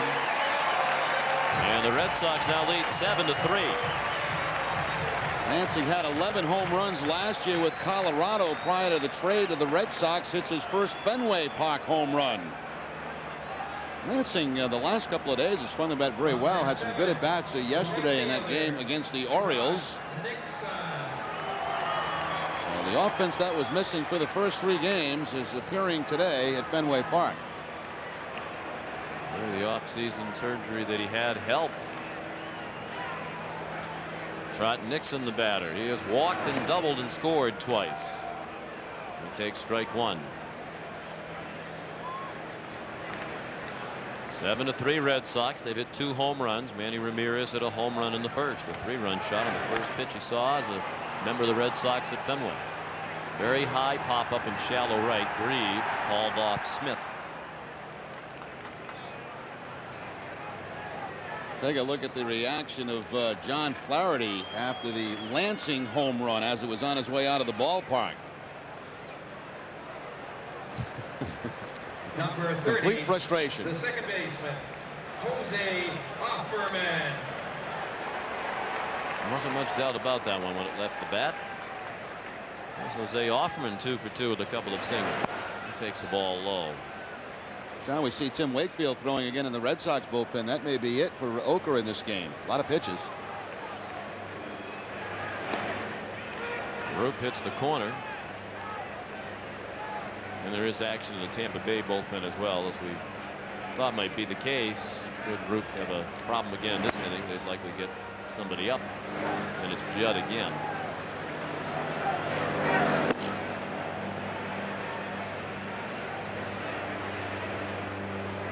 Low 1-2. Check swing on a pitch down and in. They appeal. No swing. This is on tape. Ohka between innings. It looks like he has departed.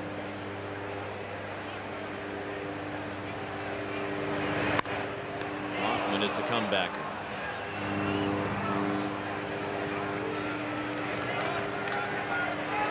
Chang Lee, who is with the Red Sox, is doing an awful lot of interpreting the last couple of days for Nomo and that no-hitter, and also working with Tomo Ohka. A conversation there between Chang Lee, Veritek, and Ohka prior to heading up the tunnel. Chang Lee serves 2 roles, assistant trainer and interpreter. Yep. There's Everett, who struck out with a couple men on in the first inning and then reached in a fielder's choice to pick up an RBI, and he scored in the third. I always wonder about interpreters. It doesn't seem to you the person who's speaking their native language goes on and on and on and on and on, and then the interpreter says, he said he was very happy. You know, it doesn't seem like the interpretation really matches the length of what the person actually said. We had the interview the other night with Nomo and Chang Lee. And Everett lines one to deep right. Grieve watches it go. A line drive home run.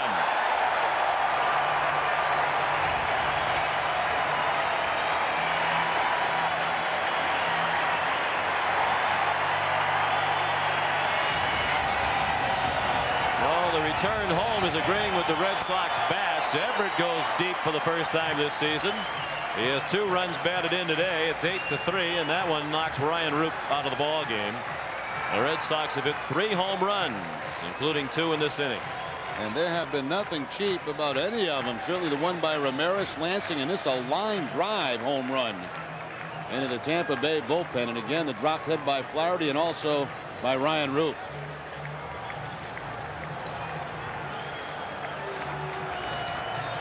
Mike Judd will be the new pitcher. With the score of the Red Sox 8, the Devil Rays 3. You're watching the Fox 25 Red Sox television network.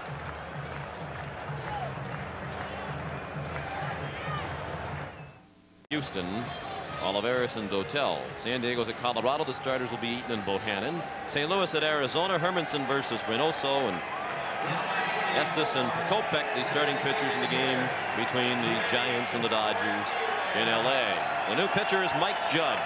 He joined the Devil Rays very late in spring training, coming from the Dodgers. Appeared in Dodger games for parts of the last 4 seasons. There you see his 4-year major league totals. 16 games is all in the major leagues. Greeted by Manny Ramirez, who chops one foul the far end of the Tampa Bay dugout. Manny had a 3-run homer on the first pitch he saw. His first Fenway at bat as a member of the Red Sox. In the first inning, that tied the game at 3. And he struck out swinging against Rupe in the third.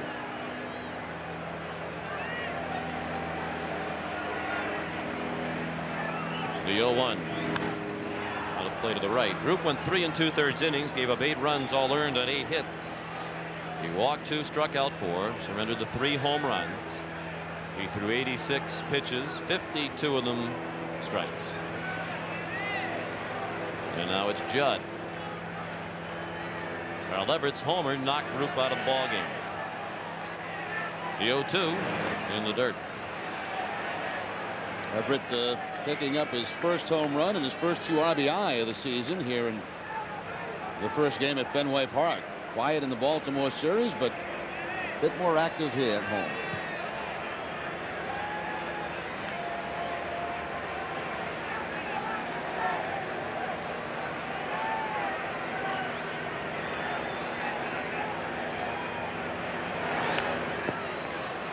Dribbled foul down toward Gene Lamont.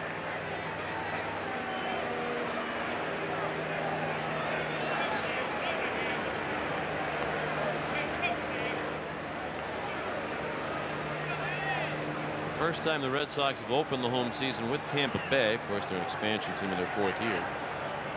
And the only teams left the Red Sox haven't opened at home against are the Oakland Athletics and the Angels.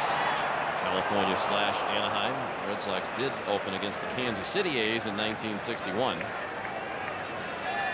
Angels franchise, the only remaining franchise against which the Red Sox have not opened their home season. Yeah, we've had openers against the Angels, but it's been on the West Coast. It's part of the warm weather schedule in recent years, adopted by Major League Baseball, trying to have the teams that play in cold weather cities early in the season open on the road. They don't use that in the internationally. I was down at the Pawtucket Red Sox kickoff luncheon earlier this week. They open the season in Buffalo. And their next road trip is to Ottawa. Oh, so no warm weather schedule in the International League. Pretty good if there's still snow on the ground in those places.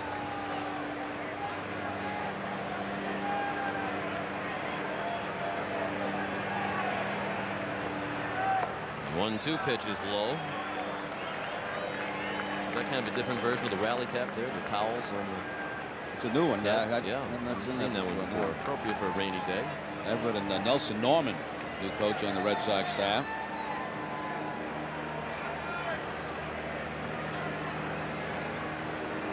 The 2-2 to Manny. Judd bounced another one up there. Roy O'Leary on deck.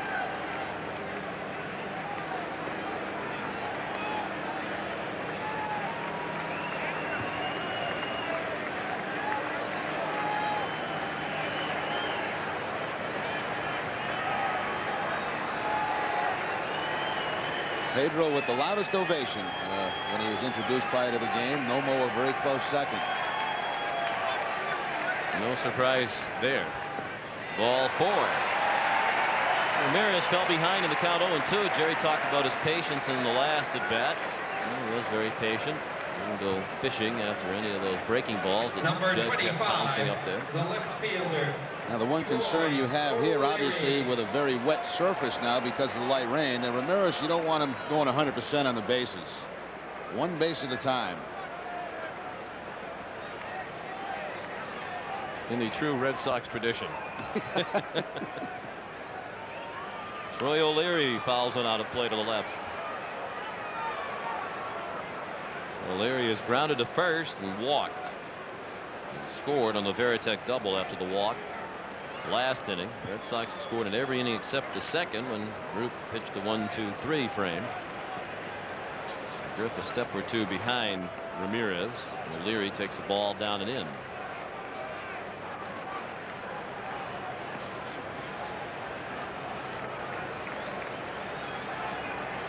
(8-3) Red Sox.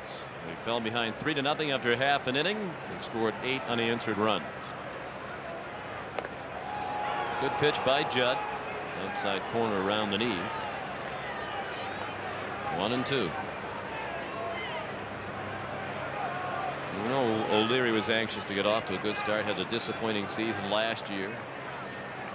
He hasn't been able to get his first hit yet. It won't come in this at bat as he strikes out on a breaking ball from Judd. The Red Sox get 2 on the homers by Lansing and Everett. And Sid Wakefield will be the new pitcher when we go to the 5th.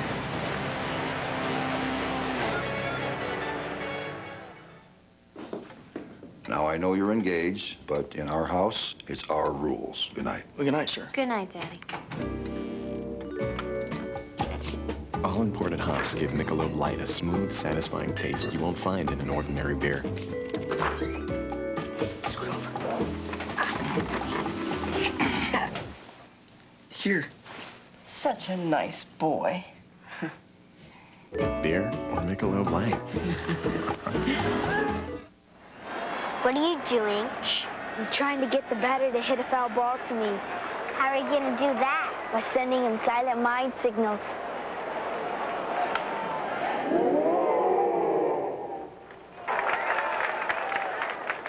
What, I break your concentration? Cut it out, Jamie. Mom! For tickets, call 617-482-4SOX or log on to redsox.com. It's time for big savings on Ford Focus during the drive-on sales event.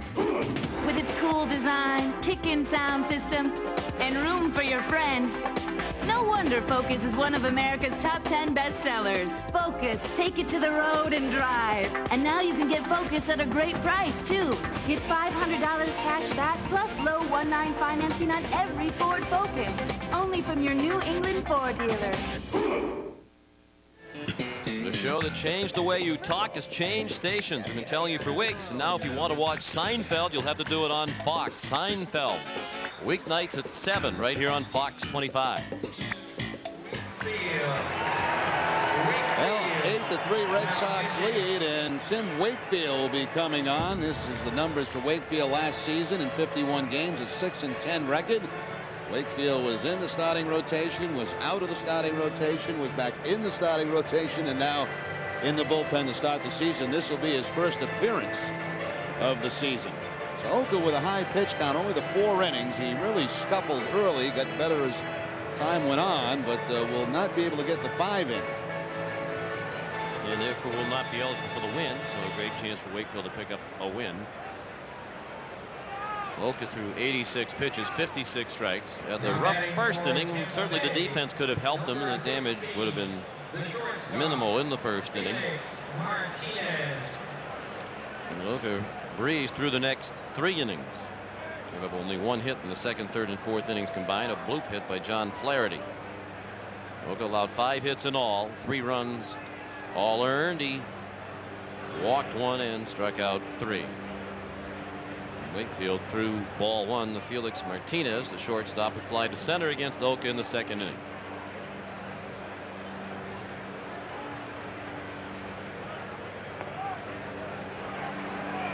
Close, but a ball. Martinez on the top of the order, Nguyen and Cox. Well, with Wakefield's performance now in this game, the only 2 Red Sox pitchers not to see action, Pete Shurick, the left-hander, and Rolando Araujo.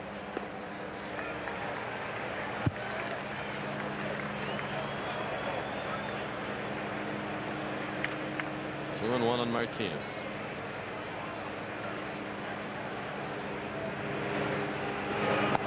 Ball high, and that really was part of the good news, bad news start for the Red Sox in that series against the Orioles. The starting pitching, a big question mark after Pedro Martinez. So far, so good. Tomo couldn't be much better than a no-hitter. Suppose he could have thrown a perfect game, but the only way he could have topped it.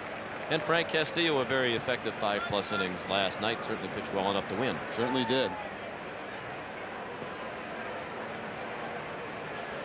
Paxton Crawford, the 5th starter, will make his season debut tomorrow. Martinez down swinging. That's 3 straight strikeouts for Red Sox pitchers. Ohka got the last 2 last inning, and now Wakefield begins his outing with a strikeout. Yeah, Wake picks up the strikeout with the blazing fastball. Right by Martinez.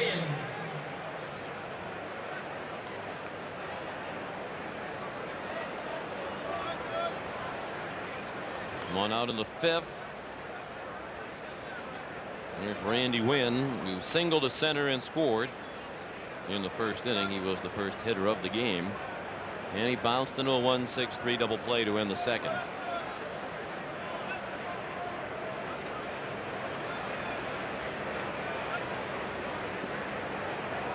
Game 2 of the series is tomorrow.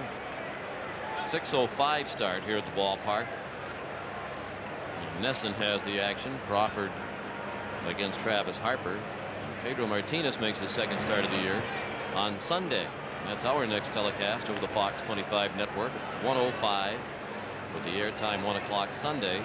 Pedro against Albie Lopez.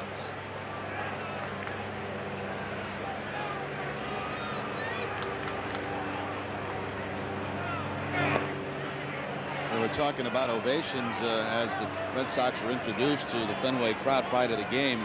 One nice moment when Bryce Flaherty was introduced. What a tremendous ovation. All he's had to go through in the offseason. And talking with him before the game, he feels like he's making progress again. He's been seeing a different eye doctor and experimenting with different contact lenses apparently. And they've been testing his vision regularly, and it is improving. Number 28, where he's the hopeful left fielder, in another few days, perhaps a week, he might go back down to Florida and start throwing and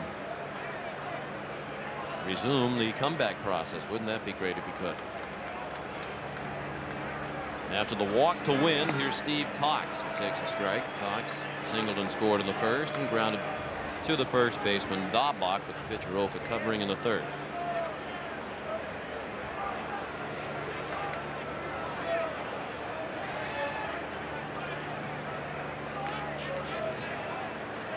Really, the only negative of the pregame festivities, the fact that Congressman Joe Moakley could not be here to throw out the ball. Great Red Sox fan, has done so much for this city and our state and our nation, for that matter. Not in good health, and we're sorry he couldn't be here today. There's a well-hit ball to right. Nixon back at the wall, leaps and makes the catch.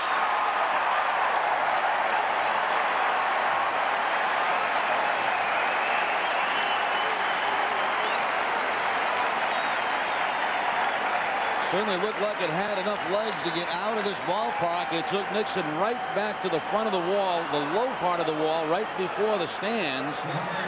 And he's able to make the backhanded catch for the out. A little bit of a jump, I think maybe a little soon for Nixon, not realizing quite how close he was to that wall. And does save a home run.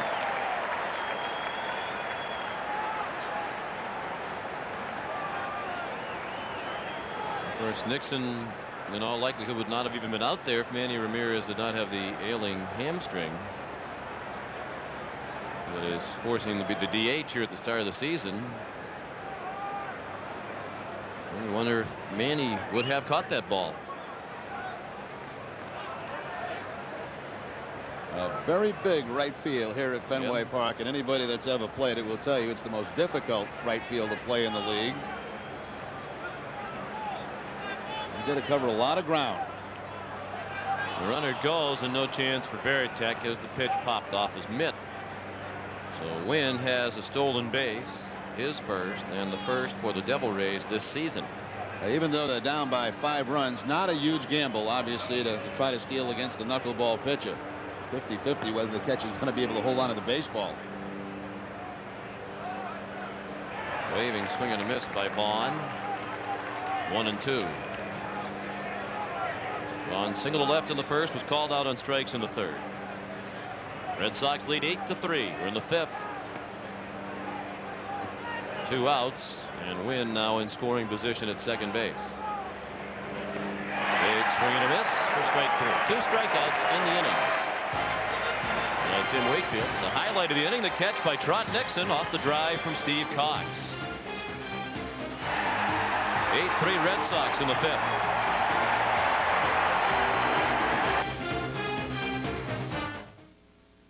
Good news for people with friends. Southwest Airlines presents Friends Fly Free to Long Island. Travel by May 23rd from Providence to Long Island Islip for $49 and invite a friend to come along. Absolutely free. So if you don't have any friends, you'd better make some. Quick. You are now free to move about the country. Rain, stop. Traffic, yield.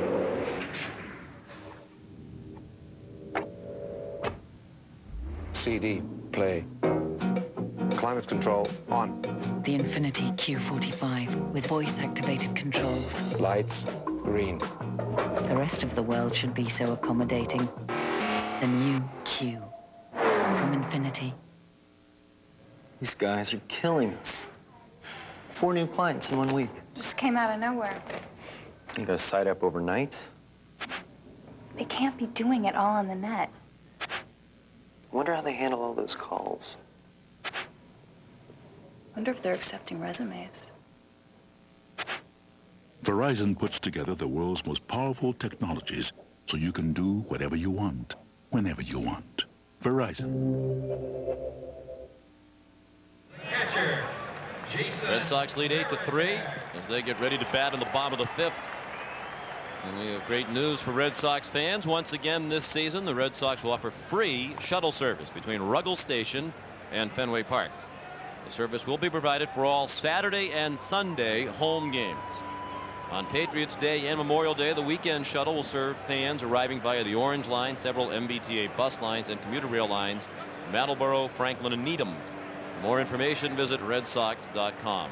That shuttle service will continue on the weekends and on those holidays from Ruggles Station to Fenway Park. Jason Varitek takes ball 1 from Mike Judd. Varitek struck out in the first and doubled high off the wall in left center to knock in 2 in the 3rd.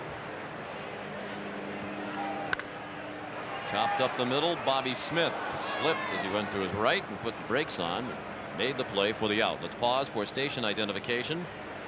You're watching the Fox 25 Red Sox television network. Number 29, the third baseman, Shea Hillenbrand. Sean McDonough, Jerry Remy, our producer Russ Ken, our director John Wilson, our associate producer David Corris. Delighted to be back with our terrific Fox 25 crew here at Fenway Park, bringing you the sights and sounds of opening day 2001. Shea Hillenbrand has struck out and then an infield hit. 1-1 the count on the rookie third baseman. A long homestand too for the Red Sox. Tampa Bay, Baltimore. You got the Yankees coming in on this homestand. Chance to do some damage early. They're already looking up at the Yankees in the standings. New York swept the Kansas City Royals at Yankee Stadium in a 3-game series to open the season.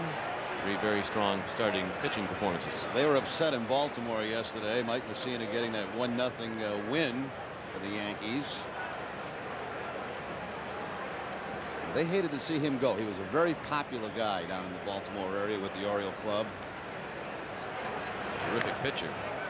Very bright guy. That's still kind of a strange group down there. They have a lot of people marching to their own drummer. Players who don't stay in the same hotel as the rest of the team, taking different transportation to and from the park. They say Messina, a couple of years ago, he had a pitching coach he didn't go to the meetings when they went over the scouting report of the other team. He had such a lack of respect for the pitching coach. Mcgriff caught the pop-up. 2 outs.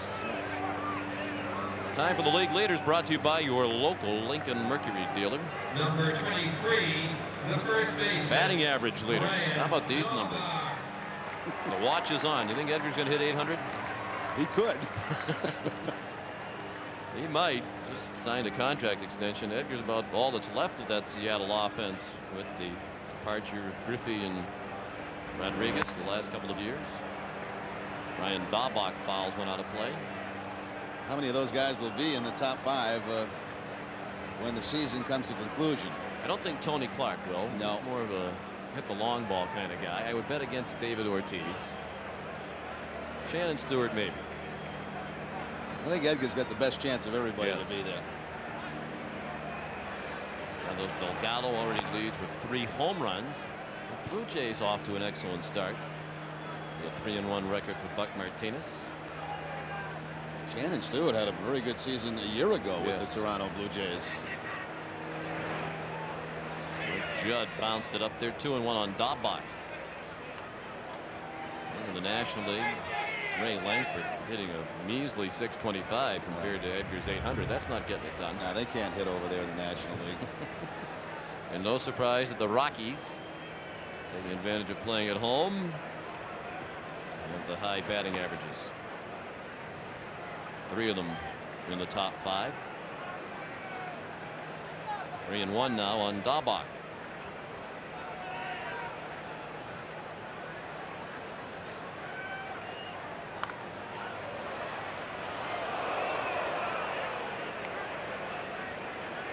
Full count now. All the Red Sox hitters in that first series in Baltimore, Dahlbach probably had the best at bats of anybody. Hit the ball well to the opposite field, hit a home run in that direction, and in that same game pulled a home run on a changeup.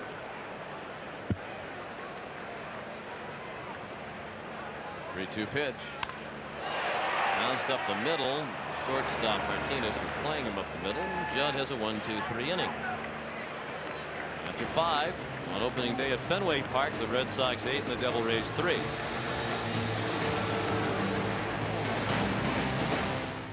Saturday at 8 on Fox 25, when a drug bust goes bad, officers call for backup and a dangerous manhunt begins on cops.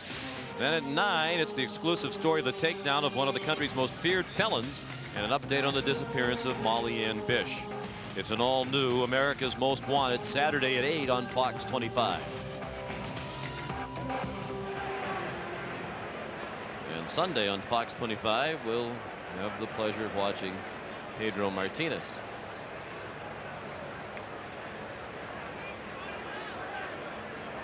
Fred McGriff begins the 6th. Well, it's an official game now, so it rains a lot harder. The Red Sox have a comfortable lead.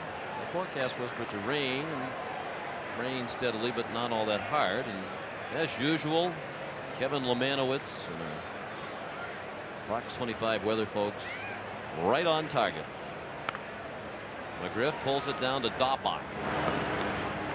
Wakefield for the out. McGriff now 0 for 3. Dahlbach's performance the other night, overshadowed by Nomo's no-hitter, kind of reminded me of the night Troy O'Leary had that playoff game against Cleveland. We hit the 2 home runs, and he was overshadowed by Pedro Martinez coming out of the bullpen that night, pitching 6 hitless innings. The Red Sox won the game. That's exactly right, Sean. Both guys obviously having outstanding games, but you don't see a lot of no-hitters, and most of that attention certainly goes to Hideo Nomo. Proving again that spring training means very little. Nomo had a very tough time in the spring. When you looked at coming out of spring training, the starting pitcher you were probably most concerned about was Nomo. But that's the same concerns for Joe Kerrigan and Jimmy Williams, because they know that he's had a successful past, and they kind of approach spring training with veteran pitchers, different obviously than they do with the younger pitchers. Grieve will try Dahlbach again. Here's the old spring training drill being put to good use. A couple of 3-1 putouts. Wakefield getting his wind sprints in. The nice thing, Sean, was we think back a year ago, and after Pedro, you had a tough time getting to the 5th inning with the starting pitcher. So it was nice to see, obviously, the no-hitter, but the long performance by Nomo. Castillo yesterday took him, I think, to the 6th inning in that ball game. Yes. So, you know, they're getting some innings from the starting pitchers, which in the long run will take the pressure off the bullpen.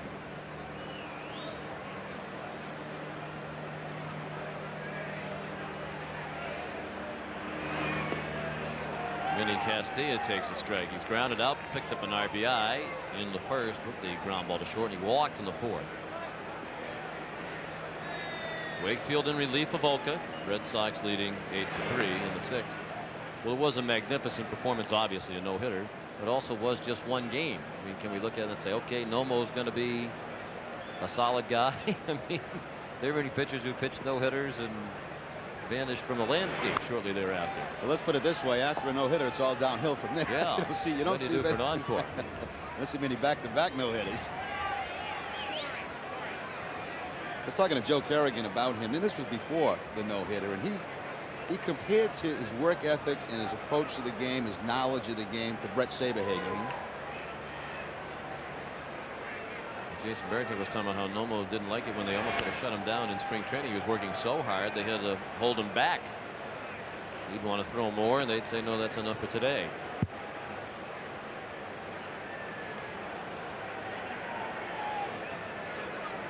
An encouraging performance, to say the least, and a brilliant performance.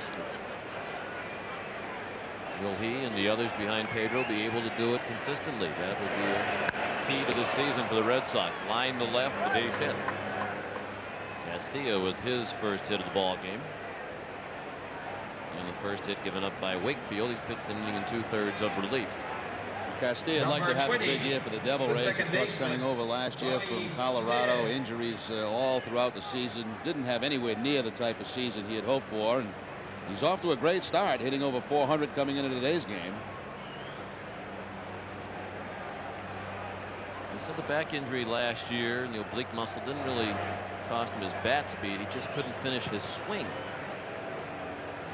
Some speculation last year maybe he lost his bat speed. He said, no, that wasn't the case. I just couldn't really finish my swing. Now I can. If you're a power hitter and you can't finish your swing, that's not good. No. I didn't finish any swings in 11 years.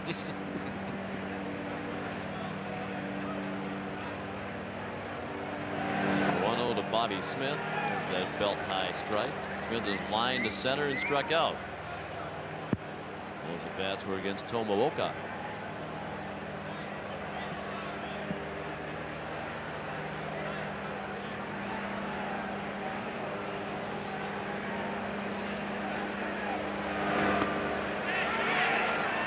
Strike 1 and 2.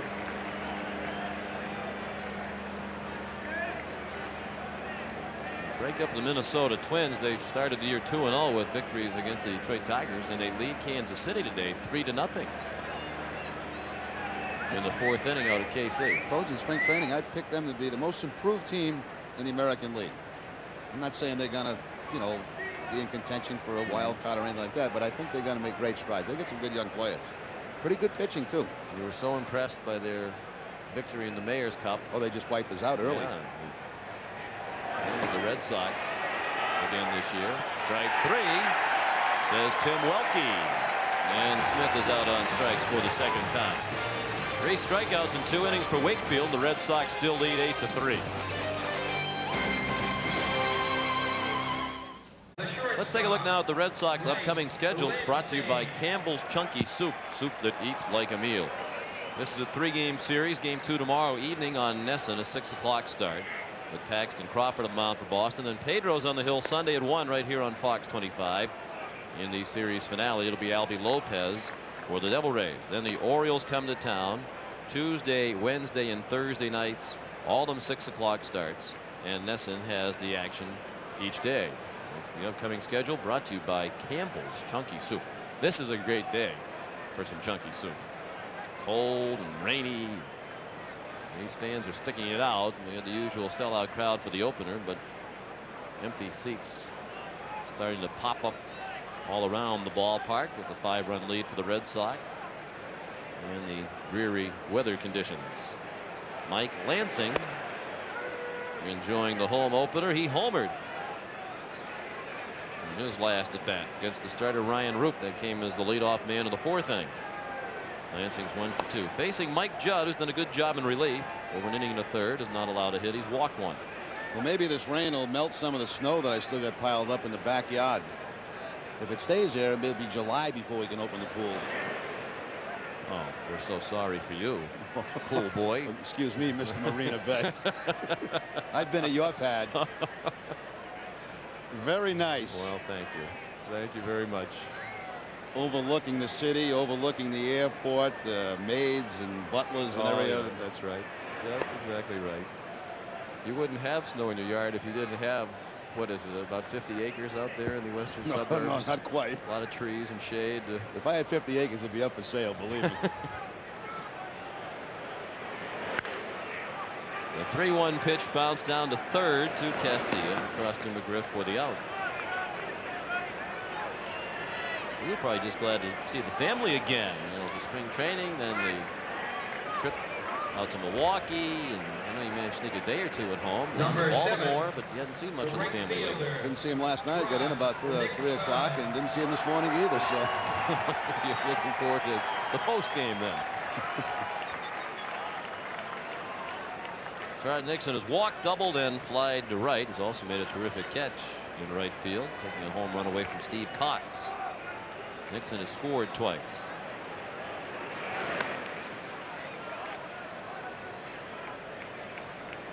He joined us late. It didn't start off very well for the Red Sox. Tampa Bay scored 3 runs on 4 hits in the top of the first inning. The Red Sox responded quickly and dramatically.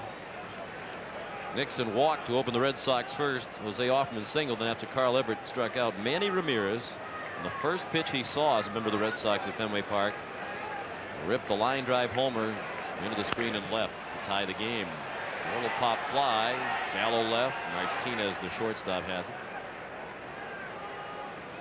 It's been all Red Sox ever since. Let's take a look back at some of the highlights.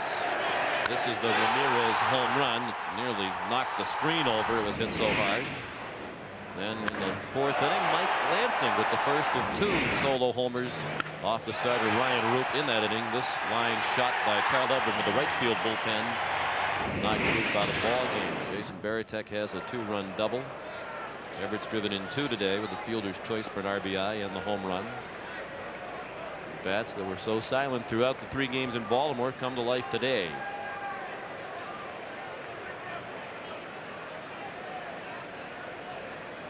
Jose Offerman's had a good day. 2 singles, bidding for a third, and has a third.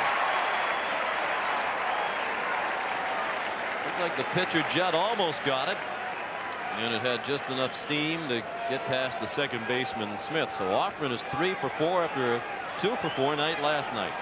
Well, once you get the ball by an infielder, obviously with these wet conditions now, that ball's going to skip through the infield in a hurry. That's what the Red Sox needed, some lousy weather to get the offense going. It was too nice in Baltimore. There's Carl Everett. Home cooking has agreed with him. He was 1 for 11 in Baltimore. Today he has driven in 2 runs, hit a homer, scored twice. That's a fair ball, and Mcgriff steps on the bag for the out that ends the inning. After 6, the Red Sox lead 8-3.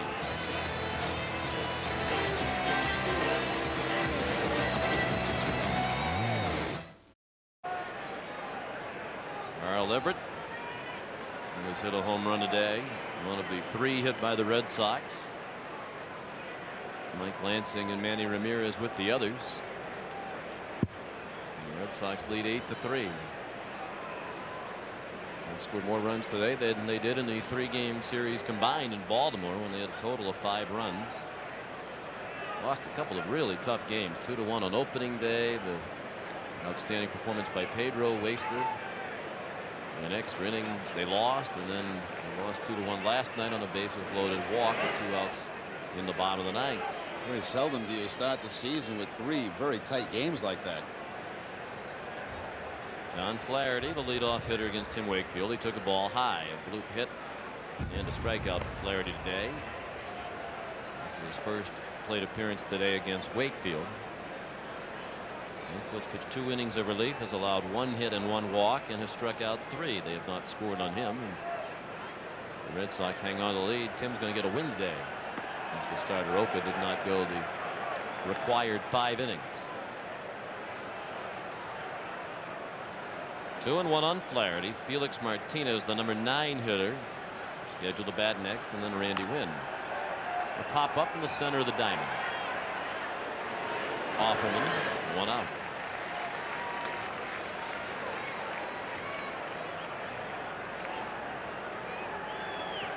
Look up in the rain, a little bit more difficult to catch those pop-up fly ball. Number 16. Rain starts dripping off your hat. Felix Martinez. Not seeing much of the game there.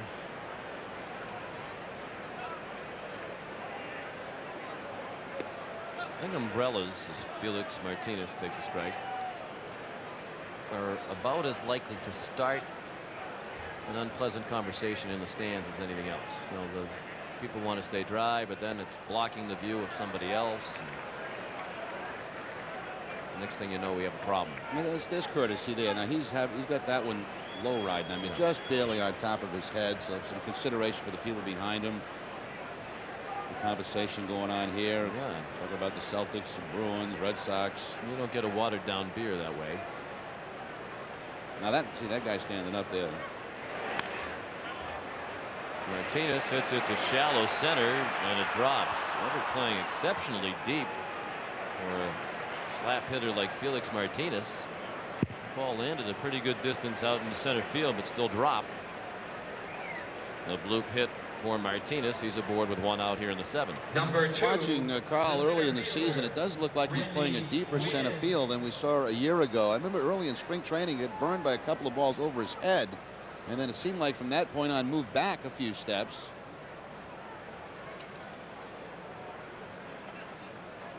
And that was certainly too deep for Felix Martinez. Randy Nguyen, the batter. He is single, bounced into a double play and walked. He's stolen to base and scored a run. Devil Rays haven't scored since the first.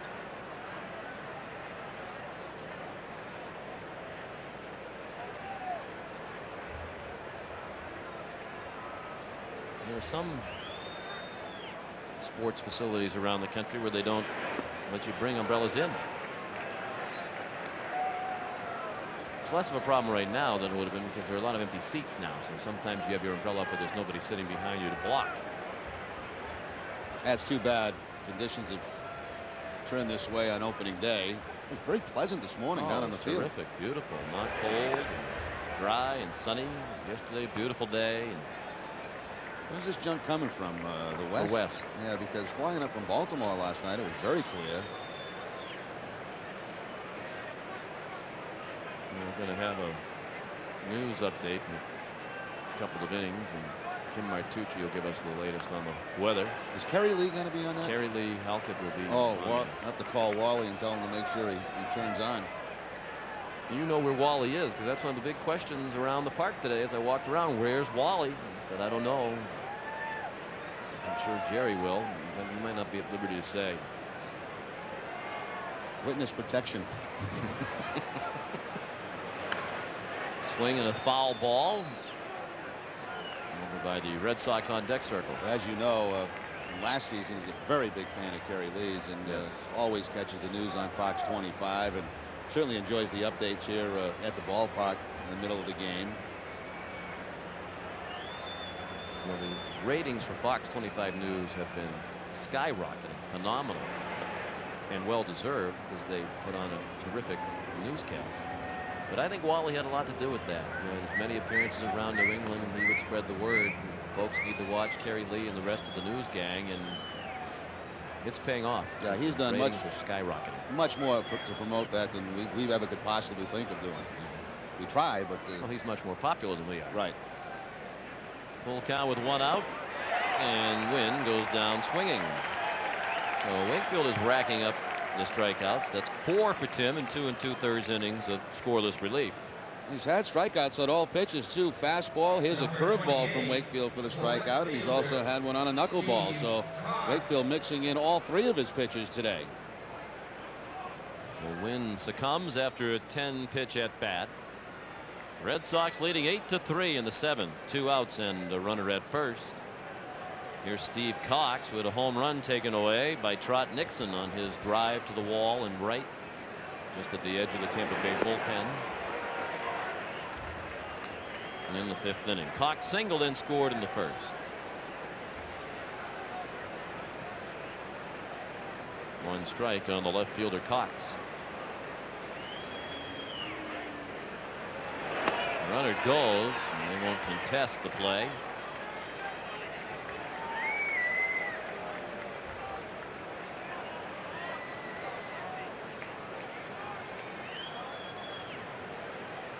Not a stolen base, ruled defensive indifference by the official scorer, Charles Scoggins. Okay, so wondering what that is, it means we don't care if you steal.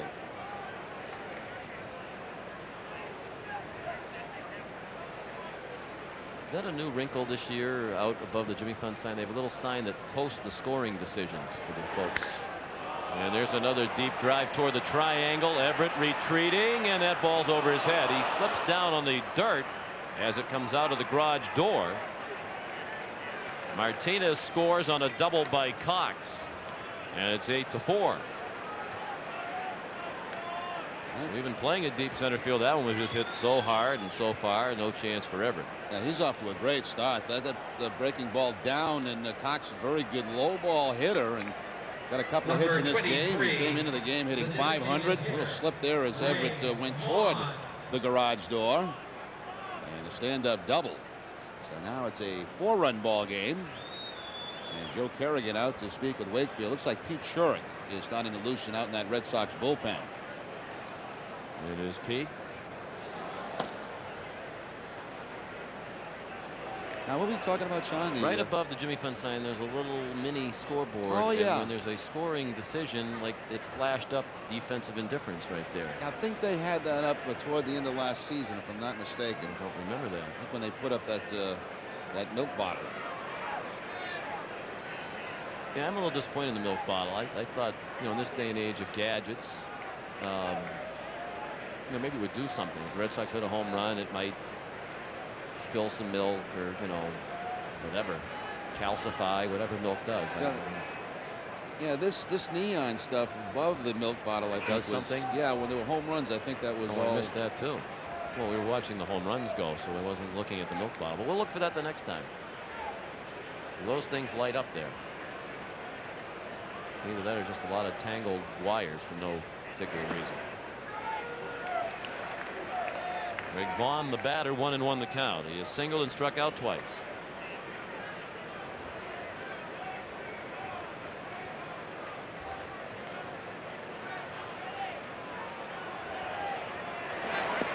Slashing, swinging and a miss. Is that a new building near the Prudential Center, too? Yeah. You don't get into town much from your estate out there in the western suburbs, do you? Yeah, trains are too expensive. Have the driver take you in here one time and what is it building? Show you around. I don't know. It is a new building.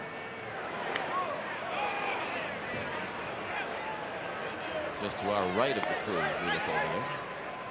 That one right there. Pretty fancy. Yeah.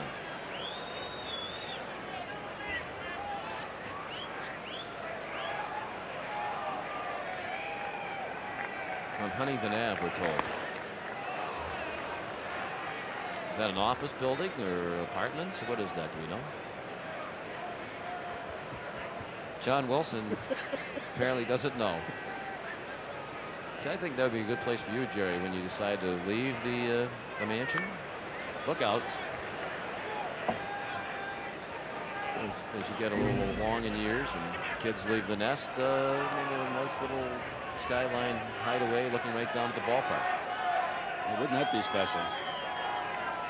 By that time, there'll be a new ballpark, and we don't know where that's going to be. That's true. You might not be looking down on the ballpark. It might not be a convenient commute. Strike 3. Wakefield with another strikeout. Vaughn whiffed for the third time. 7th inning stretch, 8-4 Red Sox. In the home opener, you're watching the Fox 25 Red Sox television network.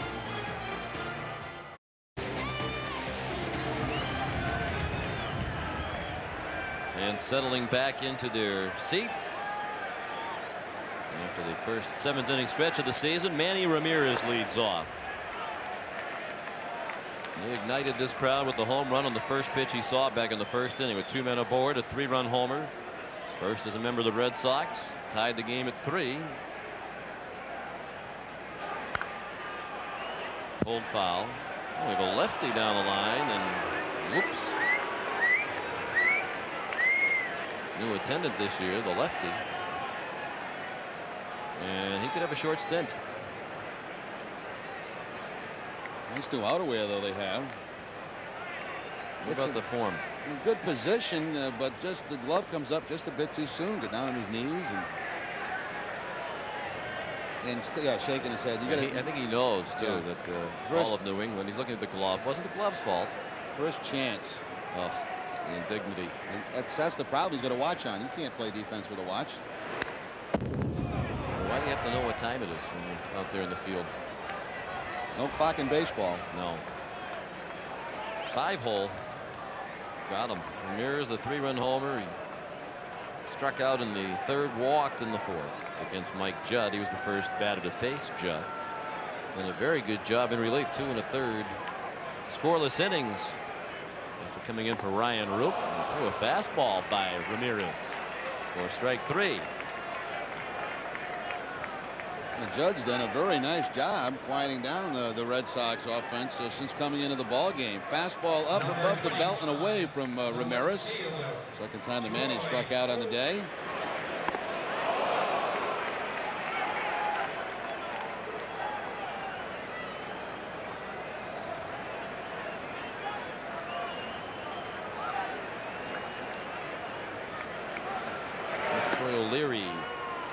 takes strike one. 0 for 2 with a walk is Troy. He scored after walking in the third. Came in on the double by Jason Varitek that brought in 2.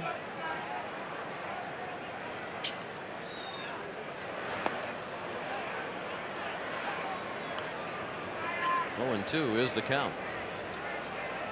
Leary and then Jason Varitek.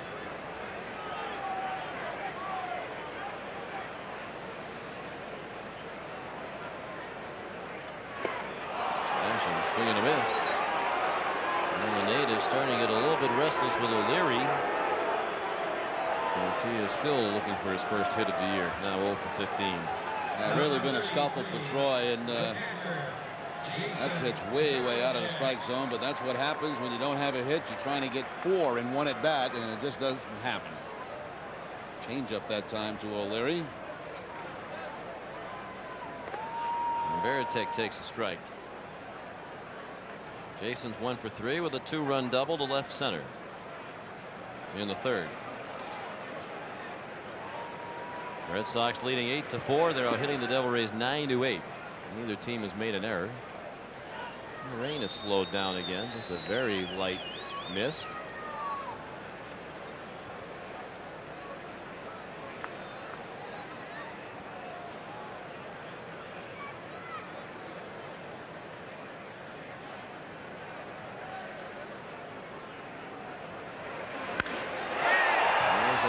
Ball to center.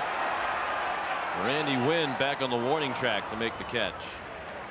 Varitek hit the long way to straightaway center field.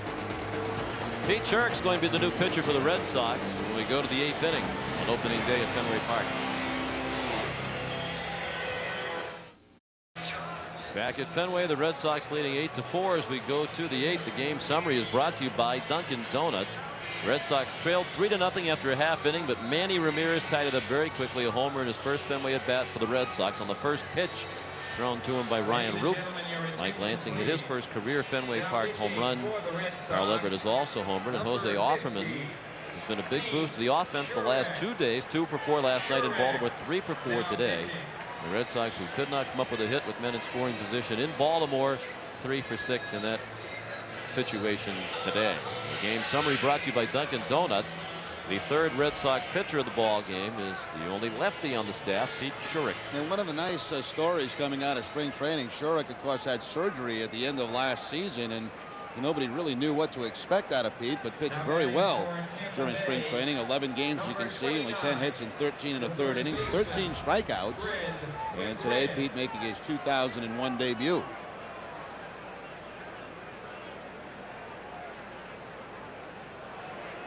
Here's Fred Mcgriff, 0 for 3 with an RBI when he reached on a fielder's choice in the first.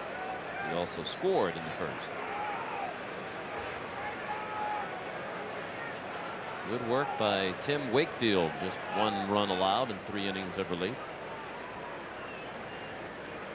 He's in line for the win if the bullpen can protect it.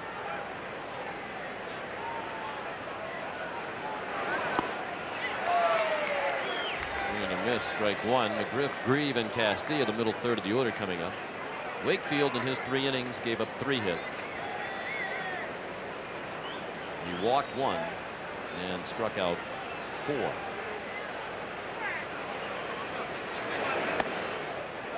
Battle in spring training basically for the left-hander out of the bullpen came down to Shurick and Kent Merker, and Merker released right at the end of spring training. Shurick pitched so well, pretty much became an easy decision for the Red Sox. Breaking ball there, twisted over the inside corner.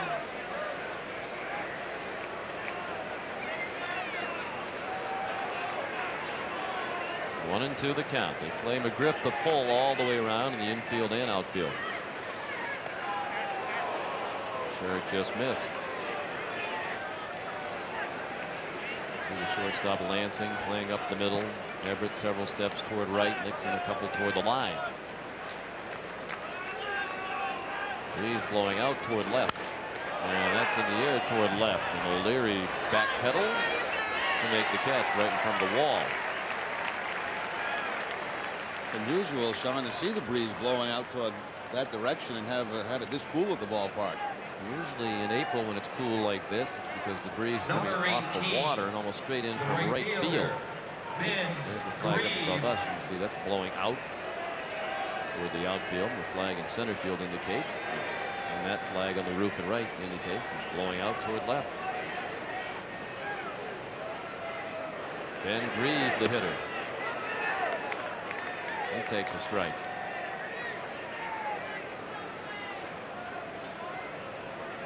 Mcgriff doubled and knocked in a run in the first. He's grounded out twice since then. Former American League Rookie of the Year with the Oakland Athletics.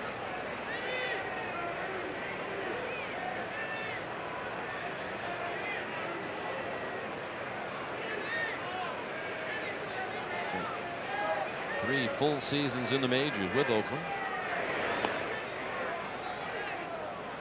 As I mentioned, was traded to the Devil Rays.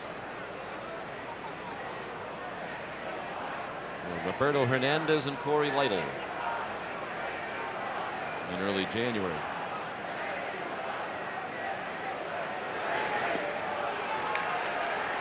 Two and two.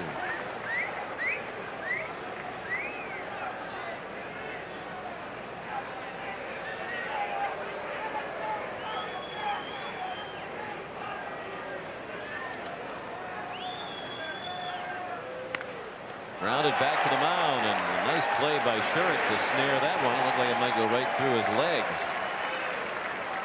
Mcgriff is out. And there are two down here in the eighth. Let's update you on the scores. The two other games that are underway in Major League Baseball. In the American League, the Twins now lead the Royals 6-1 in the fifth inning. Tom Prince and Corey Koski have homered in that game. And after a rain delay, the Cubs and Phillies are underway in Philadelphia, with Chicago leading 2-0 in the third. The rest of the action later this afternoon or tonight. Manny Castilla took strike one. He is grounded out, walked, and singled, and driven in a run today. Red Sox lead 8-4 in the eighth. And win their home opener for the fourth straight year. Shurick bounced that one up there. This has to be the earliest home opener in quite some time. Seems like you're making that trip out west for the last few years. Let me see if my memory will work. Last year was April 11th. The home opener. In '99, I believe it was April 13th. In '98, I don't remember. Too far back. Remarkable, though, 2 out of 3. Photographic memory. You're right. Has nothing to do with this home opener information sheet right in front of me. Well, they don't give the date back. Well, maybe they do. Let me take that back. In '98 it was on April 10th. In '97 on April 11th. April 9th of '96. This is April 6th, right, today? Yep. You have to go back to 1994 to find an earlier opening. April 4th against Detroit. Red Sox won the game 9-8. Scott Bankhead was the winner in relief. Castilla strikes out. Shurick has a 1-2-3 inning.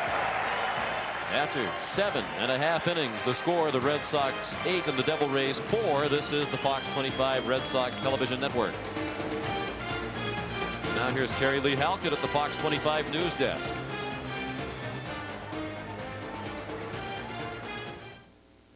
I hope you're buying tech stocks. Who want to teach the Bible, Logos Research System presents Lesson Builder, designed to help you organize your study from original language texts, Bible commentaries, photographs, and illustrations. Lesson Builder will make the most complex study simple for you and those you teach. To order, call 1-800-875-6467 or order online at www.logos.com.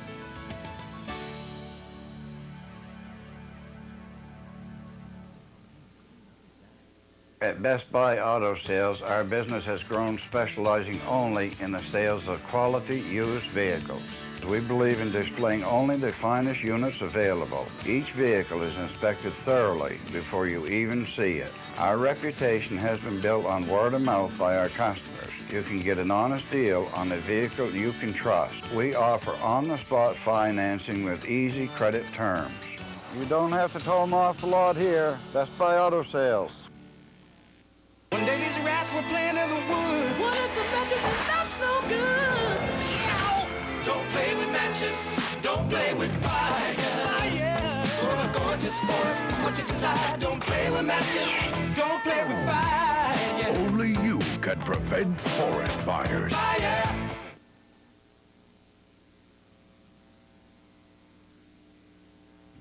Bangor's Pax 33, the way TV should be. Boston Red Sox baseball on Fox 25 is brought to you by Dunkin' Donuts. When the action heats up this season, cool off at your neighborhood Dunkin' Donuts. Loosen up a little. And by Campbell's Chunky Soup. Soup that eats like a meal. Or as it says on our script here, Campbell's Chunky Soap. I don't think that would be quite as tasty. That's what your mother used to do when you said bad words when you were younger. Well, I never did that, but you obviously had that happen occasionally. Shea Hillenbrand sends one out of play to the right. The nuns used to do it to me every once in a while. Do they hit you in the knuckles with a ruler? Just take that bar of soap and wash your mouth out. Yeah.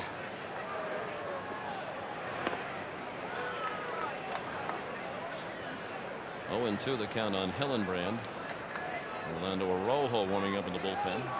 Hillenbrand 1 for 3 in infield single, facing Mike Judd, who's been terrific in relief, 3 1/3 innings.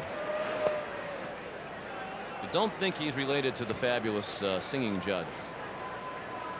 Winona and Naomi, or Ashley Judd for that matter. They don't get along, do they? Isn't it some problem there with the mother? Or I don't know. I don't know either. Watch it on Entertainment Tonight. There's some friction there in that family. Doug Krieg warming up in the bullpen. And as far as we know, Mike Judd is not related to the fabulous Judd women. Nothing in the bio about it. No. And he's from California. I believe they're from Tennessee. Or Kentucky. Ashley's a huge Kentucky Wildcat basketball fan. You were doing a game there, weren't you? And Ashley back, Judd, she shows up at a lot of tournament games. That ball wound up in the, you see it, still there, right underneath our camera lens. That foul ball. Hollywood will go get it. There it is. He'll probably sign it and give it to somebody. Hollywood Tomaselli. Tomaselli went to glasses this year. Does that explain why everything was out of focus from that camera last season? Hollywood right down there during the starting lineups along the line with that camera right up there close and personal. Got a headbutt. It looked like Pedro headbutted him. Hollywood almost got run over a couple of times, and he does anything to help the cause. Line to the left, a ringing base hit for Hillenbrand. Skipped quickly into the midsection of Cox on that wet outfield grass. It's nice to see he's got 2 hits today, and both of the hits have been on the curveball, and those pitches gave him a little bit of a problem in that Baltimore series, but apparently he's made an adjustment. Number 23, the first baseman. Curveball down about ankle high. Hillenbrand right down with it for the line drive base hit.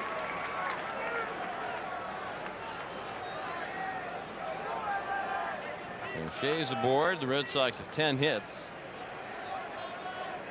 2 for Hillenbrand. Here's Brian Daubach 0 for 3, and he takes the ball outside. And it was interesting. The first pitch Daubach saw today was way inside. Brought back memories of the unpleasantness between these two teams last year, but really they haven't thrown anything close to him since. So maybe it was just a coincidence that the first one to Brian was way inside. I think so, Sean. I think they're just going to show him something inside early, and then basically since then everything's been away. Golf down to Mcgriff. He hits Hillenbrand with the throw. Shea's going to try for third. Martinez sliding around on his knees on the wet outfield grass, hangs onto the ball. The Red Sox catch a break. Daubach safe at first. Hillenbrand to third. As a base runner going to second, you're trying to line yourself up with the guy that's going to receive the throw, and every once in a while that throw from the first baseman will hit you in the back. Exactly what happens here. Right in the helmet. Well, right on the back of the helmet, but apparently it didn't affect Hillenbrand. He just popped up and went on to third base. Number 3, the An error shortstop. charge to Mcgriff. Let's First see. error for either team. Hillenbrand's fine. First error of the season for Mcgriff, but that's the 7th already, and this being the 4th game for the Devil Rays. First and third, Mcgriff playing a little behind Dahlbach. Lansing checks his swing. Ball 1. Mike 1 for 3 with the homer to left in the 4th inning. He's grounded out twice, both times to the third baseman Castilla. Red Sox trying to pad the lead with an eye toward the 9th. They lead by 4 right now. Lansing takes a ball down and away.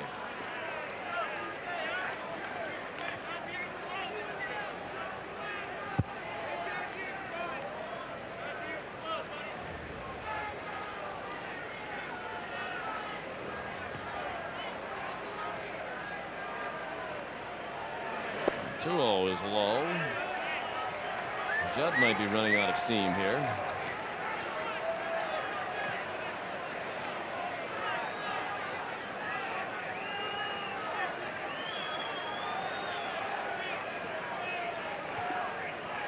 Three-0 pitch is a strike. Judd started his career in the Yankee organization. In their system for 2 years, then on to the Dodger chain, as Jerry mentioned. Parts of 4 seasons with LA, but a lot of AAA time as well. He's 25 years old. From La Mesa, California, he walks Lansing with a pitch down and in. That loads them up with nobody out. And that brings out Larry Rothschild. He's got the left-handed Creek in the bullpen.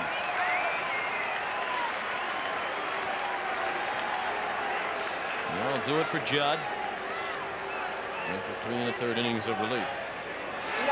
Doug Creek, the new pitcher, and we'll be back at Fenway right after this.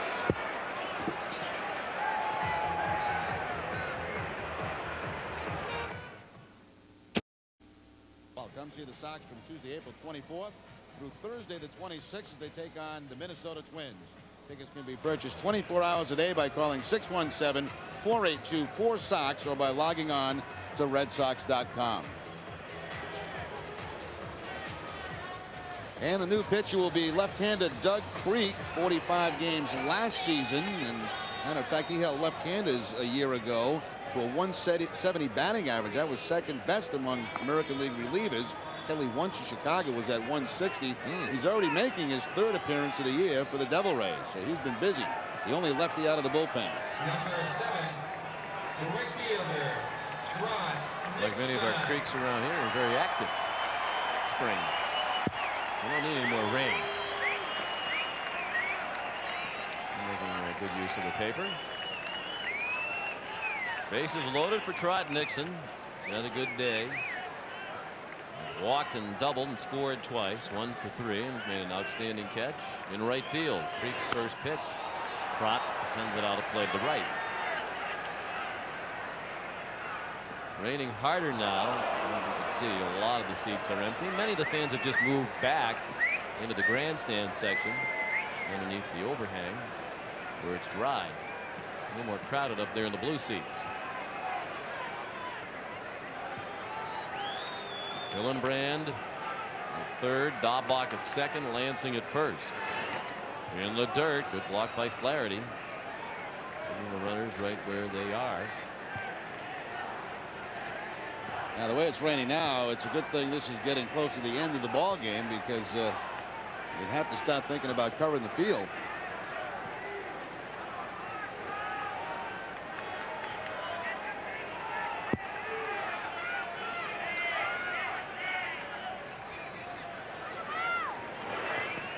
In the dirt, blocked again by Flaherty.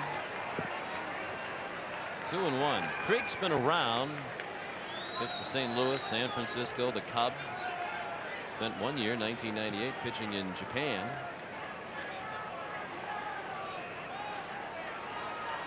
Never had a full season at the major league level. He's 32 years old. Back to the screen, 2-2. Creek's out of Georgia Tech University. 122 major league games combined. 190. Kevin Brown is among those who have pitched at Georgia Tech. He would have been there obviously before Nomar and Veritek. Darren Bragg. He'd been there around the same time as Bragg. How old is Darren Bragg? It's got to be maybe around 32, I would think. He'll be about Pig's age.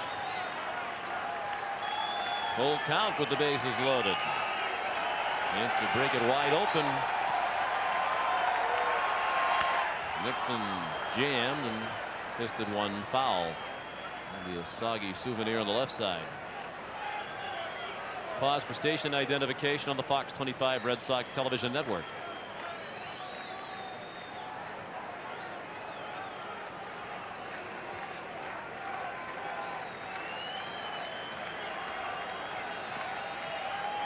It's a good thing for the fans. The Red Sox are winning, and it's been an entertaining game because it's an otherwise dismal day here at Fenway. The rain coming down, the cool temperatures, and Nixon walks again to force in a run. Hillenbrand in from third to make it 9-4. That run will be charged to Judd.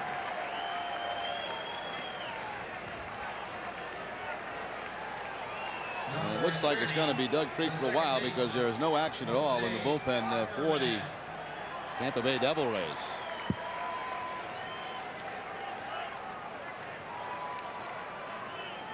Now here's Jose Offerman, batting for the first time today right-handed. 3 for 4 from the left today with 3 singles and a run scored. In the third. At the plate, we're 58 feet from the mound. Creek could be throwing nothing but strikes right now.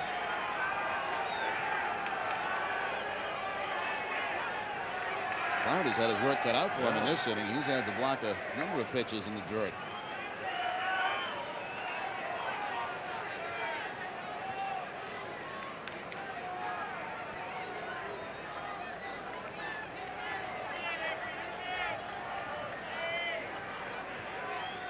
One and 0 on Offerman. Everett on deck. And Ramirez. He puts a charge into one toward the triangle. Nguyen had to retreat to make the catch. 2 lead runners tag. Daubach in, Lansing to third. It's 10-4. Offerman's had himself a nice day. 3 hits on the afternoon. Now the sacrifice fly to pick up his first RBI of the season.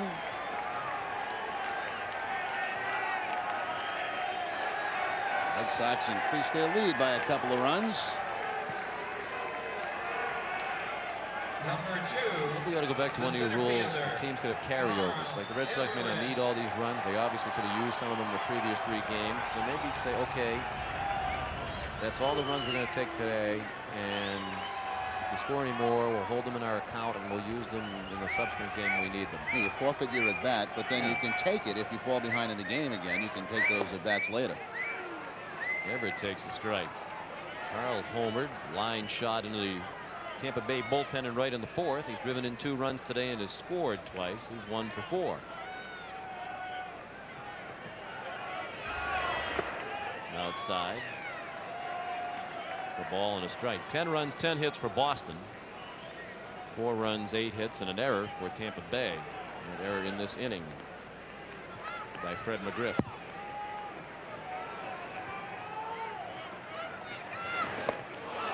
Swing and a miss. Gave himself a little smack in the head with the bat after chasing one well out of the strike zone. A little bit different today, Sean. Those first 3 games, it seemed like the game depended on every single pitch that was made. Plenty of runs today. A few more hits.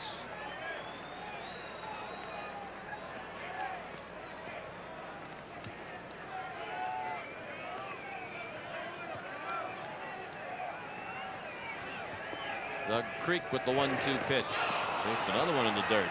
Can't go to first because it's occupied. So Everett strikes out for the 2nd time. Another nice play by John Flaherty, too, blocking that breaking ball in the dirt and keeping the runner at third base. And these folks who stuck around, undoubtedly some of them did so because they wanted to see this man hit again. Manny Ramirez, greeted by another standing ovation. He had a 3-run homer in the 1st on the first pitch he saw from Ryan Rupe. It tied the game at 3. Now Got the Red Sox off and running. They scored 8 unanswered runs before the Devil Rays scored in the 7th. The Red Sox have responded with 2 here in the 8th. And they have runners at the corners for Manny. Manny has struck out twice today and walked 1 for 3. He has always in his career hit left-handers very well.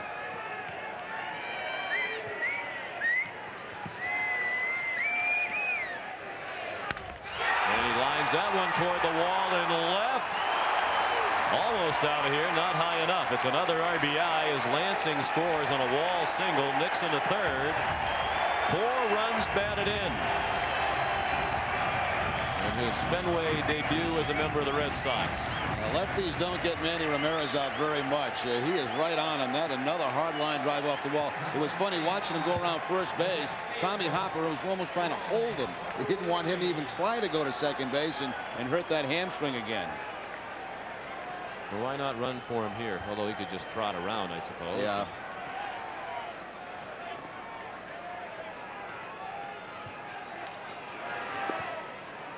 Troy O'Leary, the batter. We mentioned the numbers, 355 lifetime against left-handers. That is the best average versus lefties of any active player. O'Leary bidding for his first hit of the year. Drives one to deep center. Nguyen twisted around and still caught the ball. No luck there for O'Leary, who hit it hard, but it's a long out. Red Sox get 3 and they lead 11-4.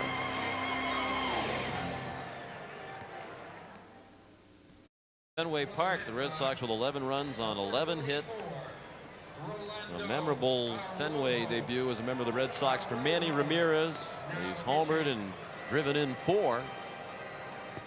And now it'll be up to Rolando Araujo to try to finish off the Devil Rays after an inning of relief from Pete Shurick. Araujo is the 4th Red Sox pitcher, and he did not have a very successful spring training. Those numbers a big part of the reason why he moved from the rotation to the bullpen this spring. And that was one of the first moves that they made in spring training. They made that adjustment very early so they get their other starting pitchers the proper amount of innings and also get Araujo accustomed to working out of the bullpen. That's something he has not done in his major league career. Now batting for Tampa Bay, number 20, the second baseman. So his appearance, the appearances by Shurick and Wakefield, every Red Sox pitcher has pitched except for tomorrow's starter, Paxton Crawford. At this point in the season. Bobby Smith 0 for 3 with 2 strikeouts. Bottom third of the order against Araujo, the former Tampa Bay Devil Ray. Smith, Flaherty, and Martinez coming up. Shurick pitched 1 inning and retired the side in order. He struck out a batter, Vinny Castilla. Chopped foul. It was played by Billy Hatcher. Our next telecast is Sunday at 1 here on the Fox 25 network. Pedro Martinez against Albie Lopez. Both pitched very well in their opening day starts. Araujo drops in strike 2. Used to go right from baseball into the NASCAR right after Red Sox baseball on Sunday. Great lead in for the NASCAR Red Sox audience.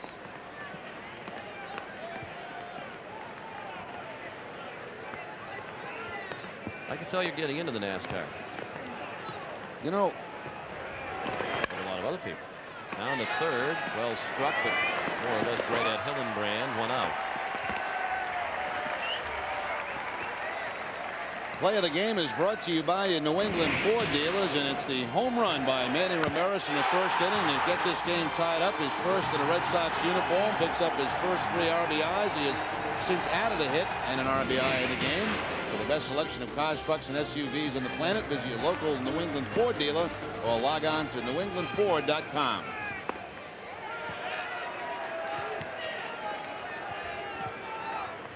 John Flaherty took strike 1 from his former battery mate Araujo. Flaherty 1 for 3 with an infield with a bloop single out in the shallow center field.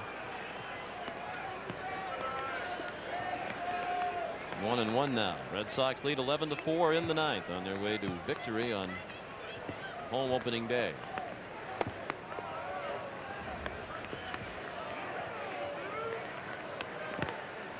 Rojo, after leaving Cuba, broke into the big leagues with Tampa Bay in 1998 and had a very good year. Went 14-12. Strike 2 to Flaherty. Went high in the Rookie of the Year voting. Second, in fact, in the 98 Rookie of the Year balloting behind Mcgriff. Now with the double raise. And runs up and in on Flaherty. Swung at it and missed. And the Red Sox are 1 out away from winning the home opener. He's always been tough on right-handers with that kind of a sidearm delivery. The ball runs into the right-handed hitters, and he also got a slider to go along with that. Just the movement on that pitch just followed Flaherty's hands.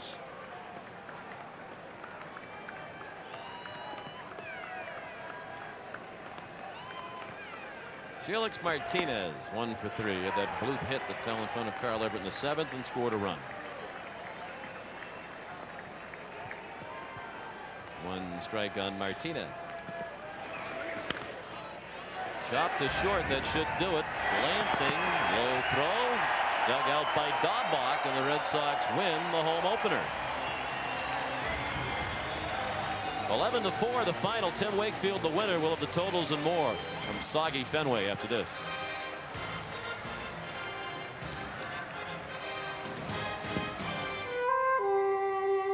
In this box. Loosen up a little. And by Dodge and the friendly New England Dodge dealers near you. In a perfect world, everything would be different. Here are the totals for the Red Sox. 11 runs on 11 hits without an error. They stranded 6 men. Tampa Bay 4 runs, 8 hits, 1 error, and they also left 6. The winning pitcher, Tim Wakefield, an excellent job with 3 innings in relief of Tomo Ohka, who did not go the necessary 5 as the starter to get the win. Wakefield's first decision of the year, and the Tampa Bay starter Ryan Rupe took the loss. He's 0-1. Time of the ball game, 3 up. If they felt like he was throwing at them, which apparently they didn't, but I did.